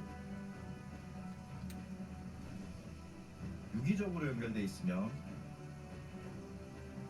As I said before, the world of the game looked great. Like, if this game came out in the West, I would be like, okay, I'll play it. Sure. Absolutely, I'd want to play it. When does it come out in the West? Because I'm not going to play in Korea. I don't want to play in Korea. I think it's next year. Yeah. Because didn't Amazon delay Blue Protocol for this to release this year, and it just ended up not happening? 무한합니다. Infinite what? Oh, that's the whale. Can you shoot him? PC로 구현한 MMO의 세상. 우리 월드를 한마디로 표현하는 문장입니다. It looks good enough. TL이 생각하는 PC MMORPG는 Alldayerrydaybaby believes that PC MMORPG shouldn't be a world with a set story. Okay, so they didn't invest a lot of money into voice acting or cinematics. 엔드 스토리가 아닌 자신만의 이야기를 만들어갈 수 있는 자율성의 공간입니다. 우리는 TL의 플레이어들이 숙제처럼 우리의 세상을 복습하기보다 스스로 무한의 이야기를 창조해내길 기대하고 있습니다. By the way, my opinion on that is that I think that you should have like a narrative for the world, but like I don't think like the player should be able to create their own. Like I don't like it in retail WoW. Like you can make the player being the main character of the story really good because like Final Fantasy does that, but that's not really what I prefer.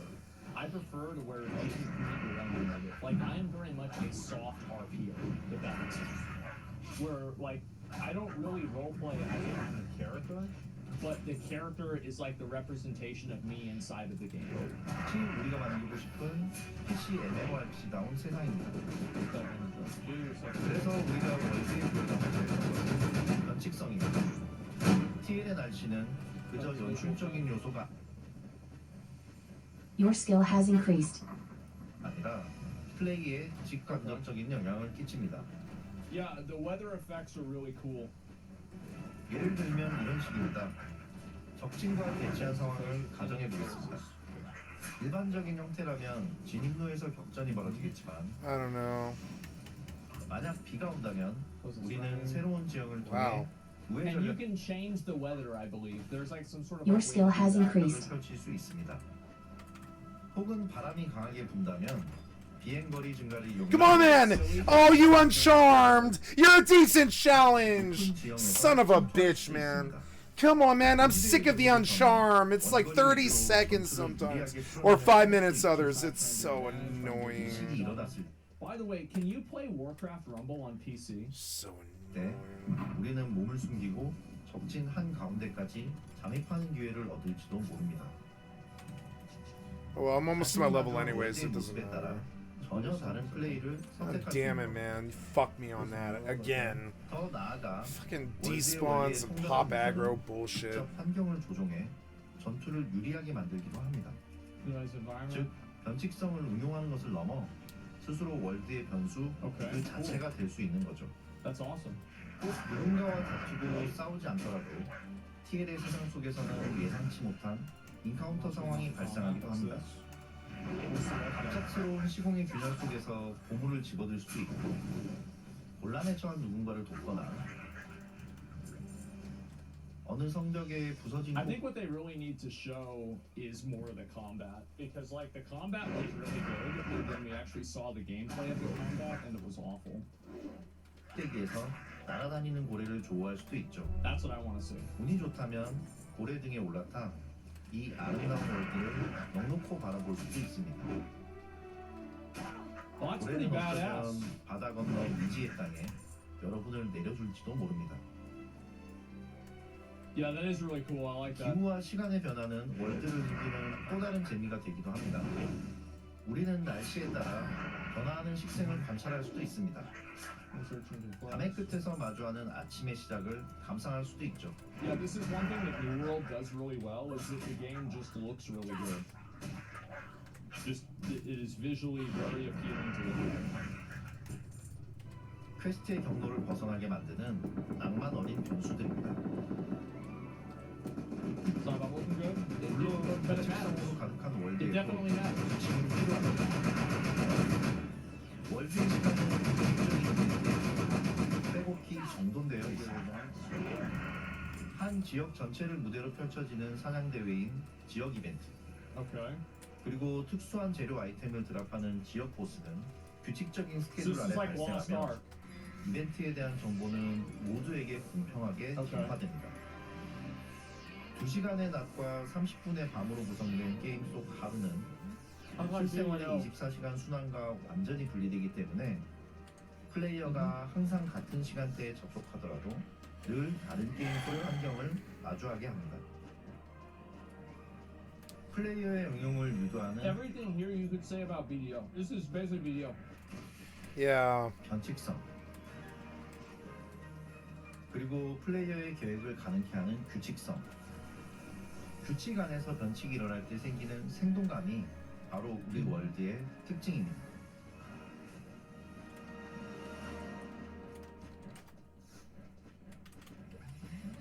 우리가 모험하게 될 무대에 대해 소개했으니 본격 I will say that, like, again, visually, I think the game looks great. Yep. This looks awesome. Is the I would combat play this. good? 본격적으로 플레이를 시작해 보겠습니다. 제 캐릭터입니다. 제 취향은 잡기에 반영한 상남자의 There it is. 저는 묵직한 중갑의 느낌을 좋아하기 때문에 Let's see how much they give now. 장검을 들겠습니다. 이렇게 보면 제 캐릭터의 직업이 전사나 기사라 생각하실 수도 있겠지만 TL에서는 클래스가 없이 모든 무기를 자유자재로 사용할 수 So is it kind of like New World, where like the weapon you use is like based off of what you're doing? Seems like the weapons. Yeah, I don't know what this is. 있습니다. 어떤 스탯을 올려도 무기 공격력은 동일하게 상승하기에 부담이 없습니다. 내가 어떤 무기를 장착하는지에 따라 캐릭터는 검사에서 마법사, 궁수, 도적까지 자유롭게 변하게 됩니다. 우리는 캐릭터의 역할에 한계를 두고 싶지 So there's like basically it's pretty much classless then. 않습니다. 플레이어들이 여러 무기를 사용하면서 Yeah. 본인의 스타일을 찾아가길 Like 바랍니다. Final Fantasy. 자, 그럼 장검을 들고 필드로 나가보겠습니다. Okay. This is what fucking matters right here. If the combat sucks, the game sucks. Yep. Here we go. Let's make it big. It all comes down to this. Let's see. 멀리 있는 적을 끌어오거나 밀쳐낼 수도 있습니다. Decent. 유틸성이 강한 스킬 배합입니다. 하지만 아직 사냥터에 비해 유지력 면에서 부족함이 느껴지네요. 이럴 땐 이렇게 마법봉으로 교체해 저에게 힐을 주겠습니다. 한결 편한 사냥이 가능해졌죠. She's decent. 이것이 클래스 I don't think 시스템에 so. 이어 TL 전투의 핵심 무기 조합입니다. TL에서는 두 개의 무기를 동시에 We haven't seen him move around while Yeah, I attacking. don't think That makes me so. very It's concerned. looking 장착할 수 little 있으며 biter to me. 각 무기별 스킬 발현에 전혀 딜레이가 없습니다. 즉, 어떤 무기를 조합하느냐에 따라 자신만의 콤비네이션을 만들어낼 수 있죠. 예를 들어보죠. PVP 상황에서 내가 우위를 점했더니 상대방이 도망가려 하는군요. 이럴 땐 장궁의 속박으로 적의 도주를 막 You see what I'm saying? Like every combat thing is just them showing the player standing still executing a rotation. Yeah. 단일들이 Which is 강한 probably what it is. That's probably what it is. 상자에 probably what the game 까다로운 적을 is. 만났다면 지팡이의 순간 이동을 사용해서 거리를 벌리는데 My God. 5 charms in a row. Are you fucking serious, man? Come on now. TL의 고유 전투 시스템은 각자 분명한 컨셉을 가지고 있는 7가지 무기가 있기에 빛을 발합니다. So yeah, it's basically going to be like kind of like New World in a way. 자신과 아군을 보호하고 적들의 공격을 유도하는 탱커. Wait, what was that? 방패로 자신과 아군을 보호하고 적들의 공격을 유도하는 탱커. 장검 그리고 No, I couldn't 방패. really tell what that was. 강력한 한방과 이동성 좋은 이동기로 Yeah, 타격감이 I 살아있는 mean, 근거리 I think like it's obviously going to be like, you know, sword and shield, big sword, arrows, a bow, you know, daggers, maybe like a staff for fighting. Like, you know, it's obviously the mage stuff. Yeah. 딜러. 양손검. 은신과 이동 스킬로 상대를 교란하며 상태 이상 공격에 능한 힐러. So 단검과 like 이동 again, that's like a good 스킬로 example, 살아있는 right? 근거리 딜러. 양손검. So like watch. So like as soon as he actually begins combat, his character stops moving. 상태 이상 공격에 능한 킬러. You see what I'm saying? When he runs up to him 최고의 and he begins 디버퍼이자 combat, then 가장 he stops 빠른 moving. 속으로 유틸성이 높은 원거리 딜러. 석궁. 초장거리 공격으로 안정적인 딜링이 가능한 장구. That looked pretty good. Okay, all right. She moved. There's the movement. 초장거리 공격으로 안정적인 See? 딜링이 가능한 장구. And it shows that you can also cast abilities and not just auto attacks while moving. However, what does it look like for melee? 다수의 적에게 강력한 폭딜을 구사하는 마법 딜러. 지팡이. 아군이 전투에서 오랜 시간 버틸 수 있도록 도와주는 That's 서포터. cool. 마법봉과 마력서. 이런 무기의 특성을 조합해 이론상 21개의 독자적인 클래스를 만들 수 있고 스킬 간 연계를 통해 자신의 전투 메커니즘을 직접 디자인하는 재미를 느끼게 합니다. 게임에 I 대한 mean, I think like yeah, there's theoretically 21, but like it's the same thing like in New World where a lot of people, yeah, this is decent. Yeah, this is actually good. A lot of like most people in New World play like probably a handful of different builds. It's not like you see a lot of people using Greatsword Iced Maul, for example. 이해가 깊은 분들이라면 눈치채셨겠지만 클래스 시스템과 무기 조합은 모두 여러 Alright, 무기를 that was 사용하는 cool. 걸 유도하기 위한 Decent 목적입니다. enough. 상황에 따라 무기와 조합을 갖추면 Okay. 갖출수록 전투에서 우위를 차지할 수 있습니다.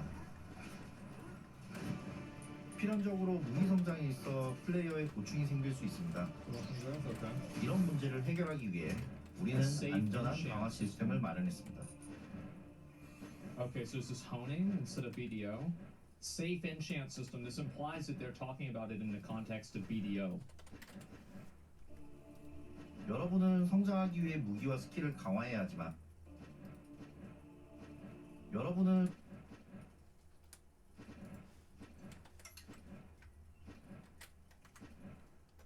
Okay, so these are the. This is the weapon damage.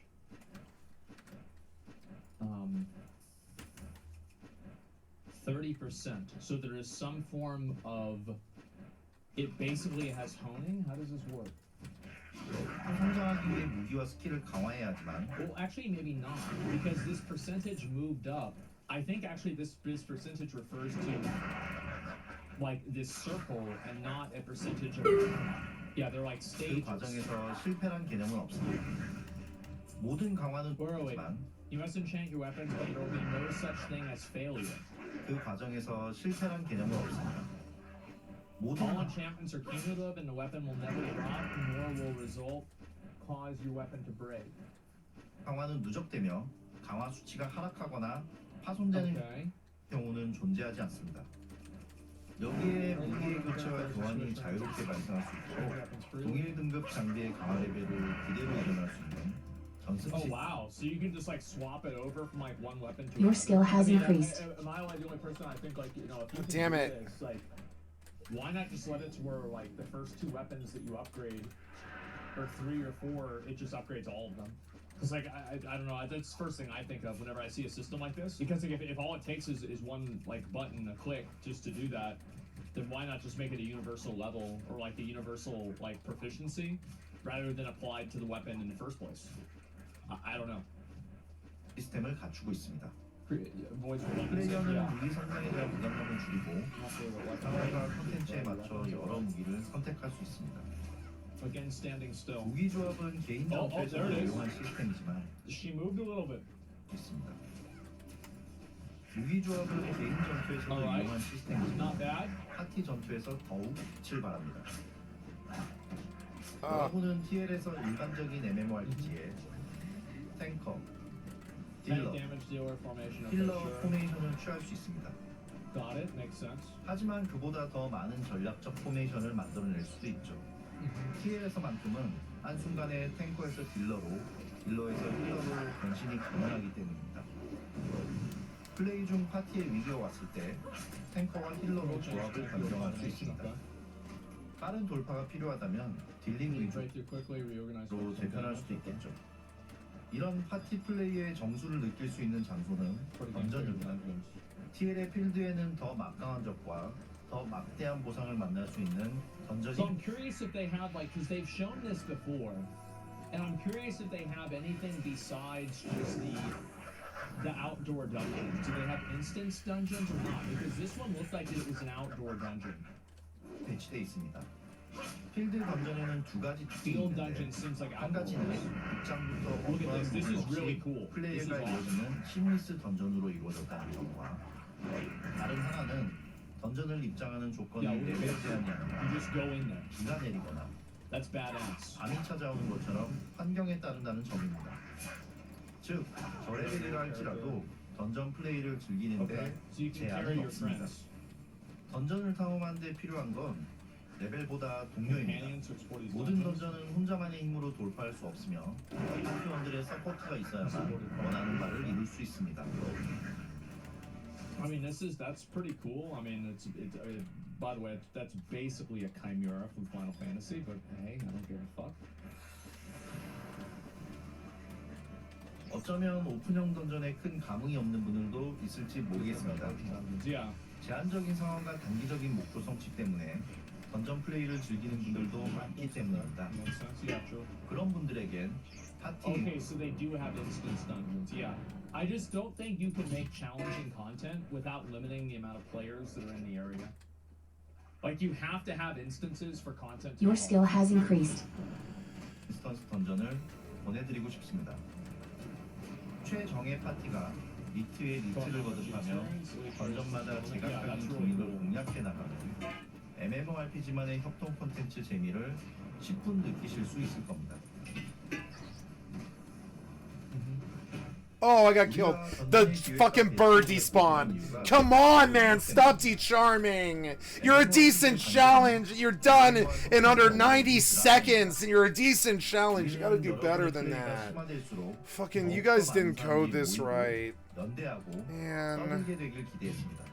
Or he just made it harder for no reason. And like places where people What the get fuck, together and man? interact with each other. That's one thing that like a lot of MMOs don't do a very good job at. Like classic WoW is great at this, retail WoW is awful at this. Is that you have to have like open spaces, like New World is actually really good at this now, where like everybody's in the town and you have open voice chat and people are seeing each other. It is super important in an MMO to see a lot of other players. It is just that simple. 그리고 마침내는 파티를 넘어 더 거대하고 위대한 커뮤니티가 만들어지기를 꿈꿨습니다.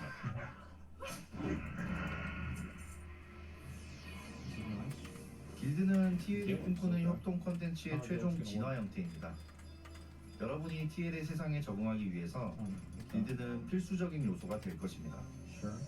길드원의 모든 플레이 결과는 길드 전체의 베네핏으로 치환되며 Oh, this is nice. So like people are encouraged to make large guilds. I remember in Cataclysm, everybody was encouraged to make really big guilds, and I think it's an overall positive to have like a bunch of members in a guild all playing together, even if it's not like a serious guild. I think it's still better than people playing solo without a guild. 길드의 성장과 개인의 성장은 선순환 구조를 이룹니다. 길드가 성장하면 그만큼 개인의 성장을 촉진시키는 콘텐츠들이 오픈됩니다. I'll be curious to 그 see how this 대표적인 goes. 예가 길드 Guild 레이드입니다. raids. 길드 레이드 What the wait, hold up. What's this? Where'd it go? 그 대표적인 예가 길드 레이드입니다. There.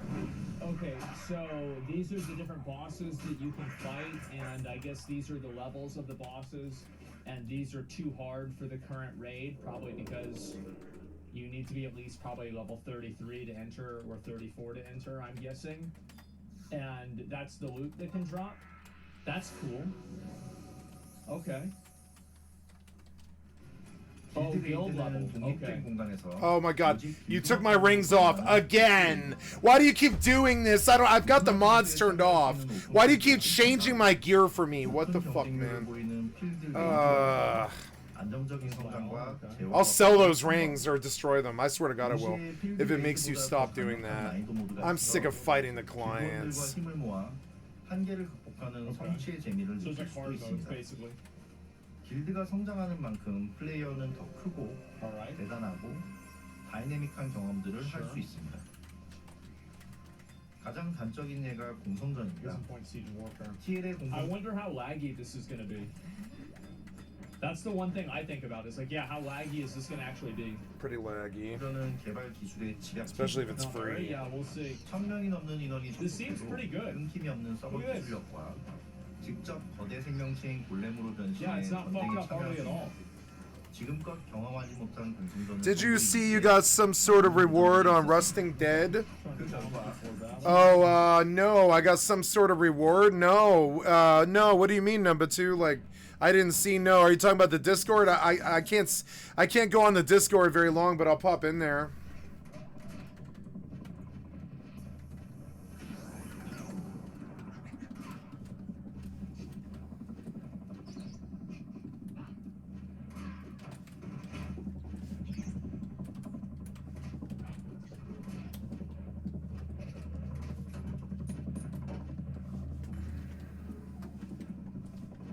I'll go look right now. Check the Discord. Okay, I will, yeah.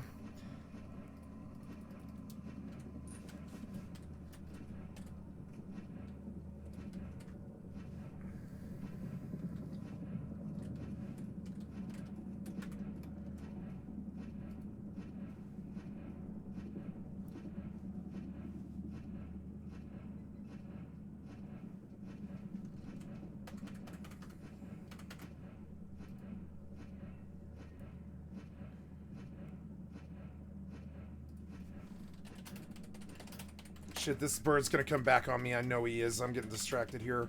Son of a bitch. Now what do you want? Oh, you want the Discord? Yeah, yeah, I went to the Discord. I did it. Okay, there we go.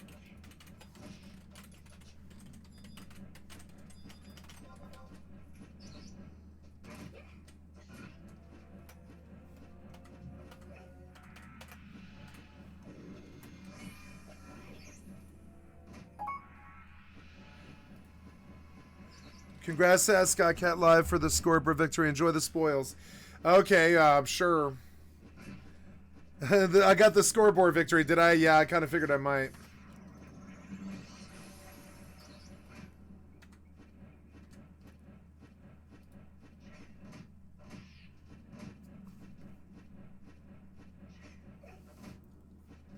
Hells yeah.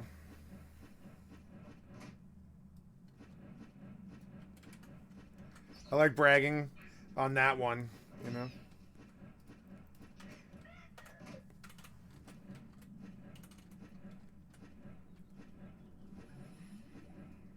I am sleeping for 25 seconds. I hope the bird wakes me up. God damn it. Oh, cool. I made him. There we go.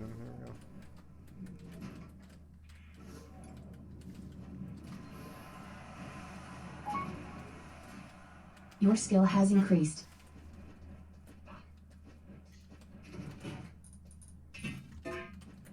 Bear with me just a second here. I need security that I don't have before I do anything else alone. I could easily get hit here. Your skill has increased. There we go. Yeah, we're good. Okay, there we go. Cool. A lot safer now. Okay, you said, sorry, let me get to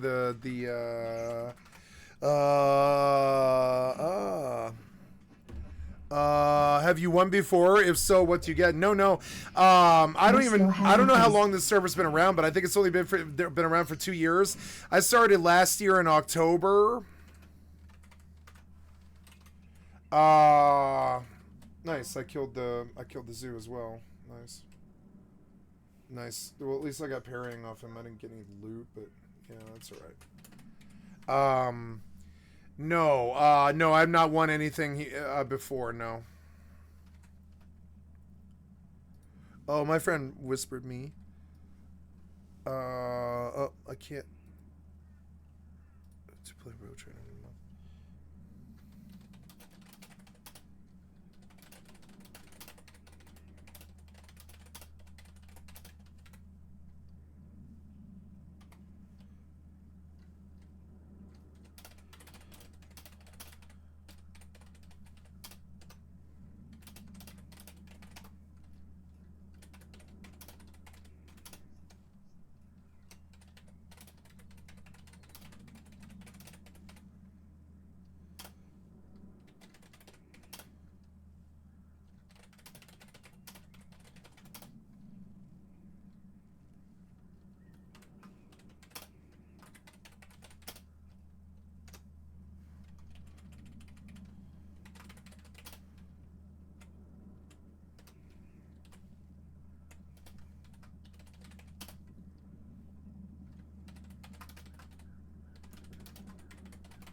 So I got a text from a friend.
Why does this sound so scary?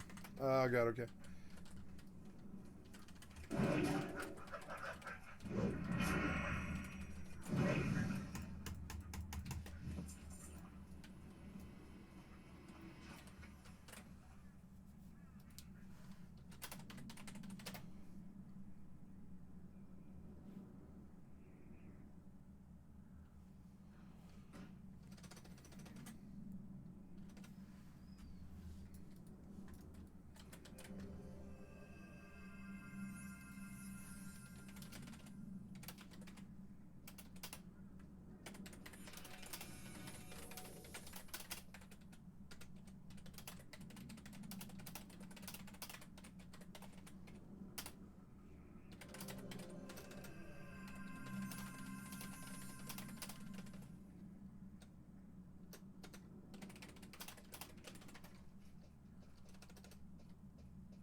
Sorry, I had somebody reach out to me. Somebody reached out to me about trying to play some games, but I don't think it's gonna work, unfortunately. So we're coming to the Rusting Dead here. New server. No, I'm trying to go join a server and take a look at what Rusting Dead had to say here. So,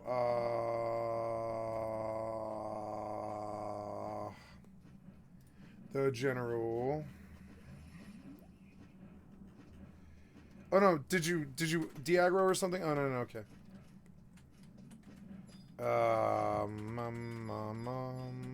He's gonna die. I can't. That was on me. Oh my god, I can't. Maybe I can charm the fucking goblin at least and get it off him enough for that. Yeah, at least I can take one of them off him.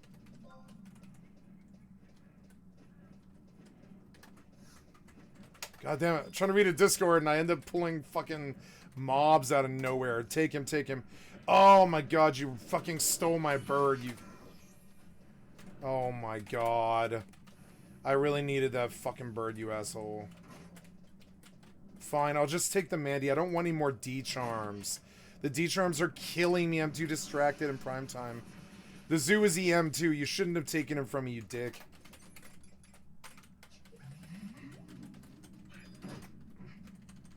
Fucking stole my fucking mob, asshole. Please. Why are these EPs resisting me? It's so annoying.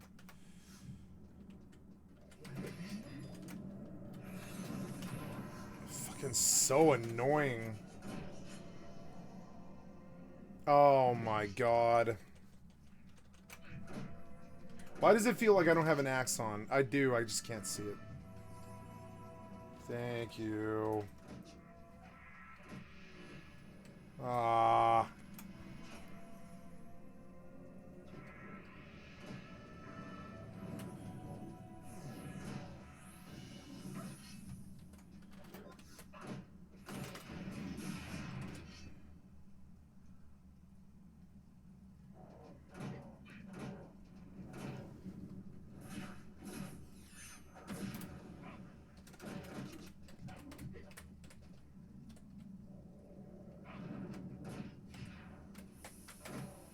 "25-second poison, son of a bitch."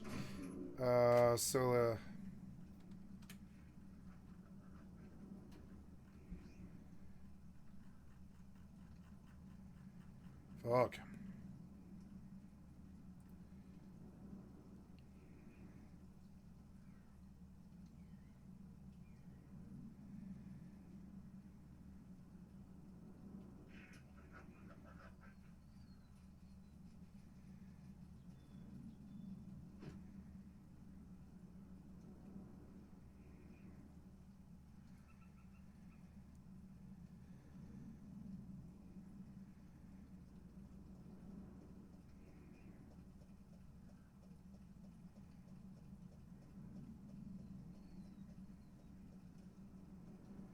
This was today. Oh yeah, this was today.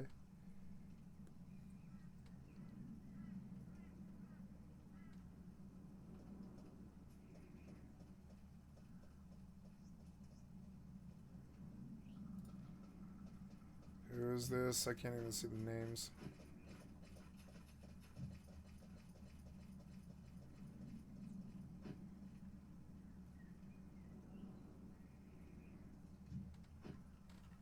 Why does it feel like I'm gonna die? Nope, nope.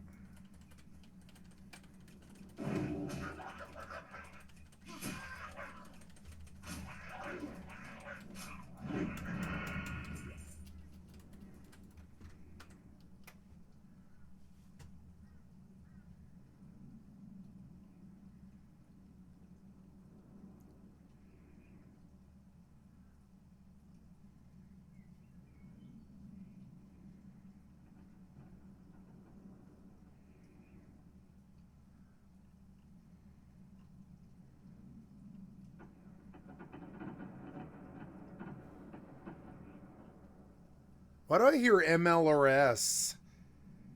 At least it's not on me.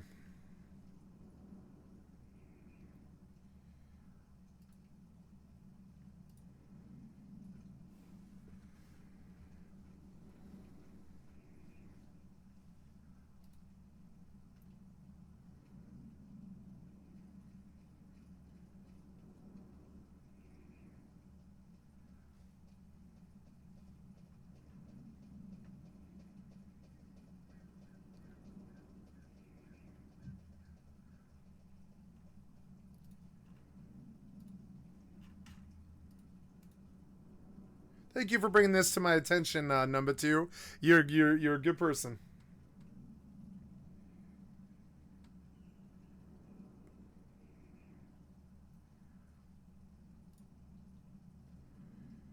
Streamer mode.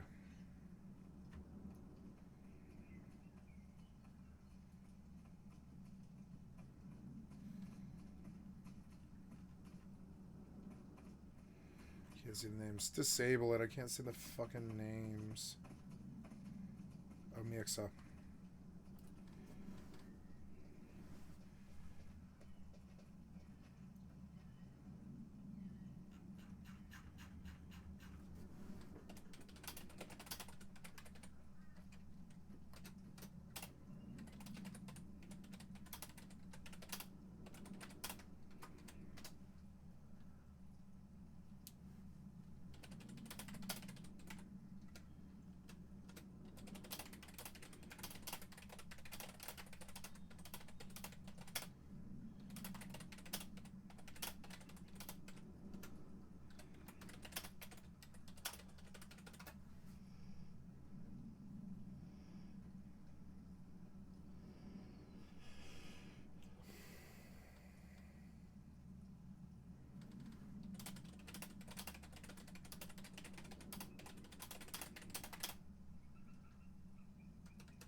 Yep, good shit. I don't know if somebody... Oh, yeah, there's the hardcore service. There's something about the raffle that I don't really understand. I don't think I've received anything for this. I mean, you quoted somebody here, but I don't see it.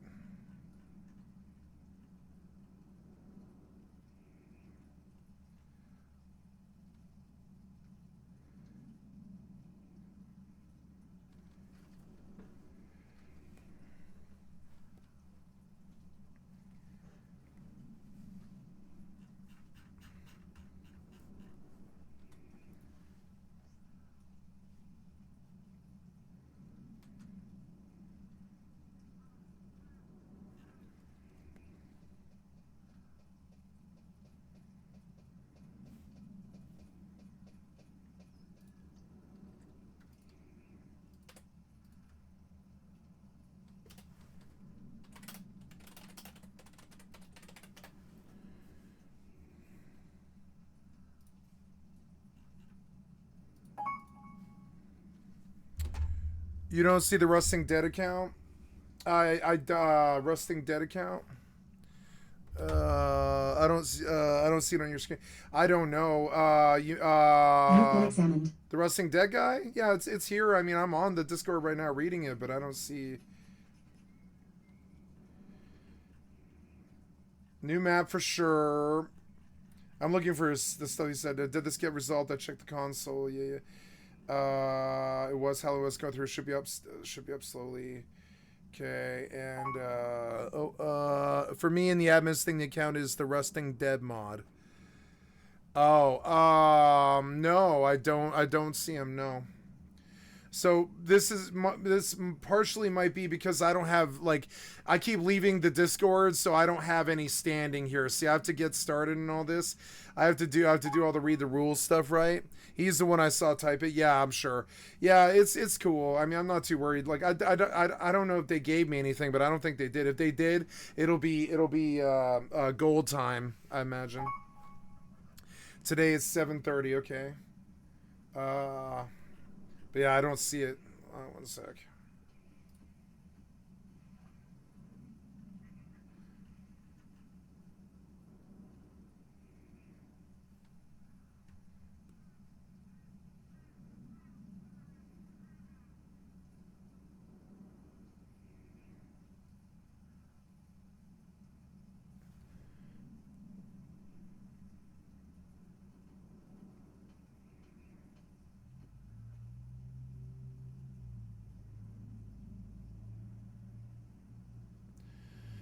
7:30 in the morning or 7:30 in the evening?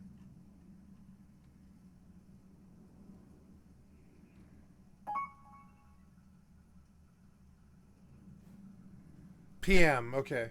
No, I don't see anything at 7:30. Oh no, I'm sorry. This was today. To 7:30 p.m. today. It's not even. No, it must have been yesterday. Okay. Yeah, I don't know. I don't see this.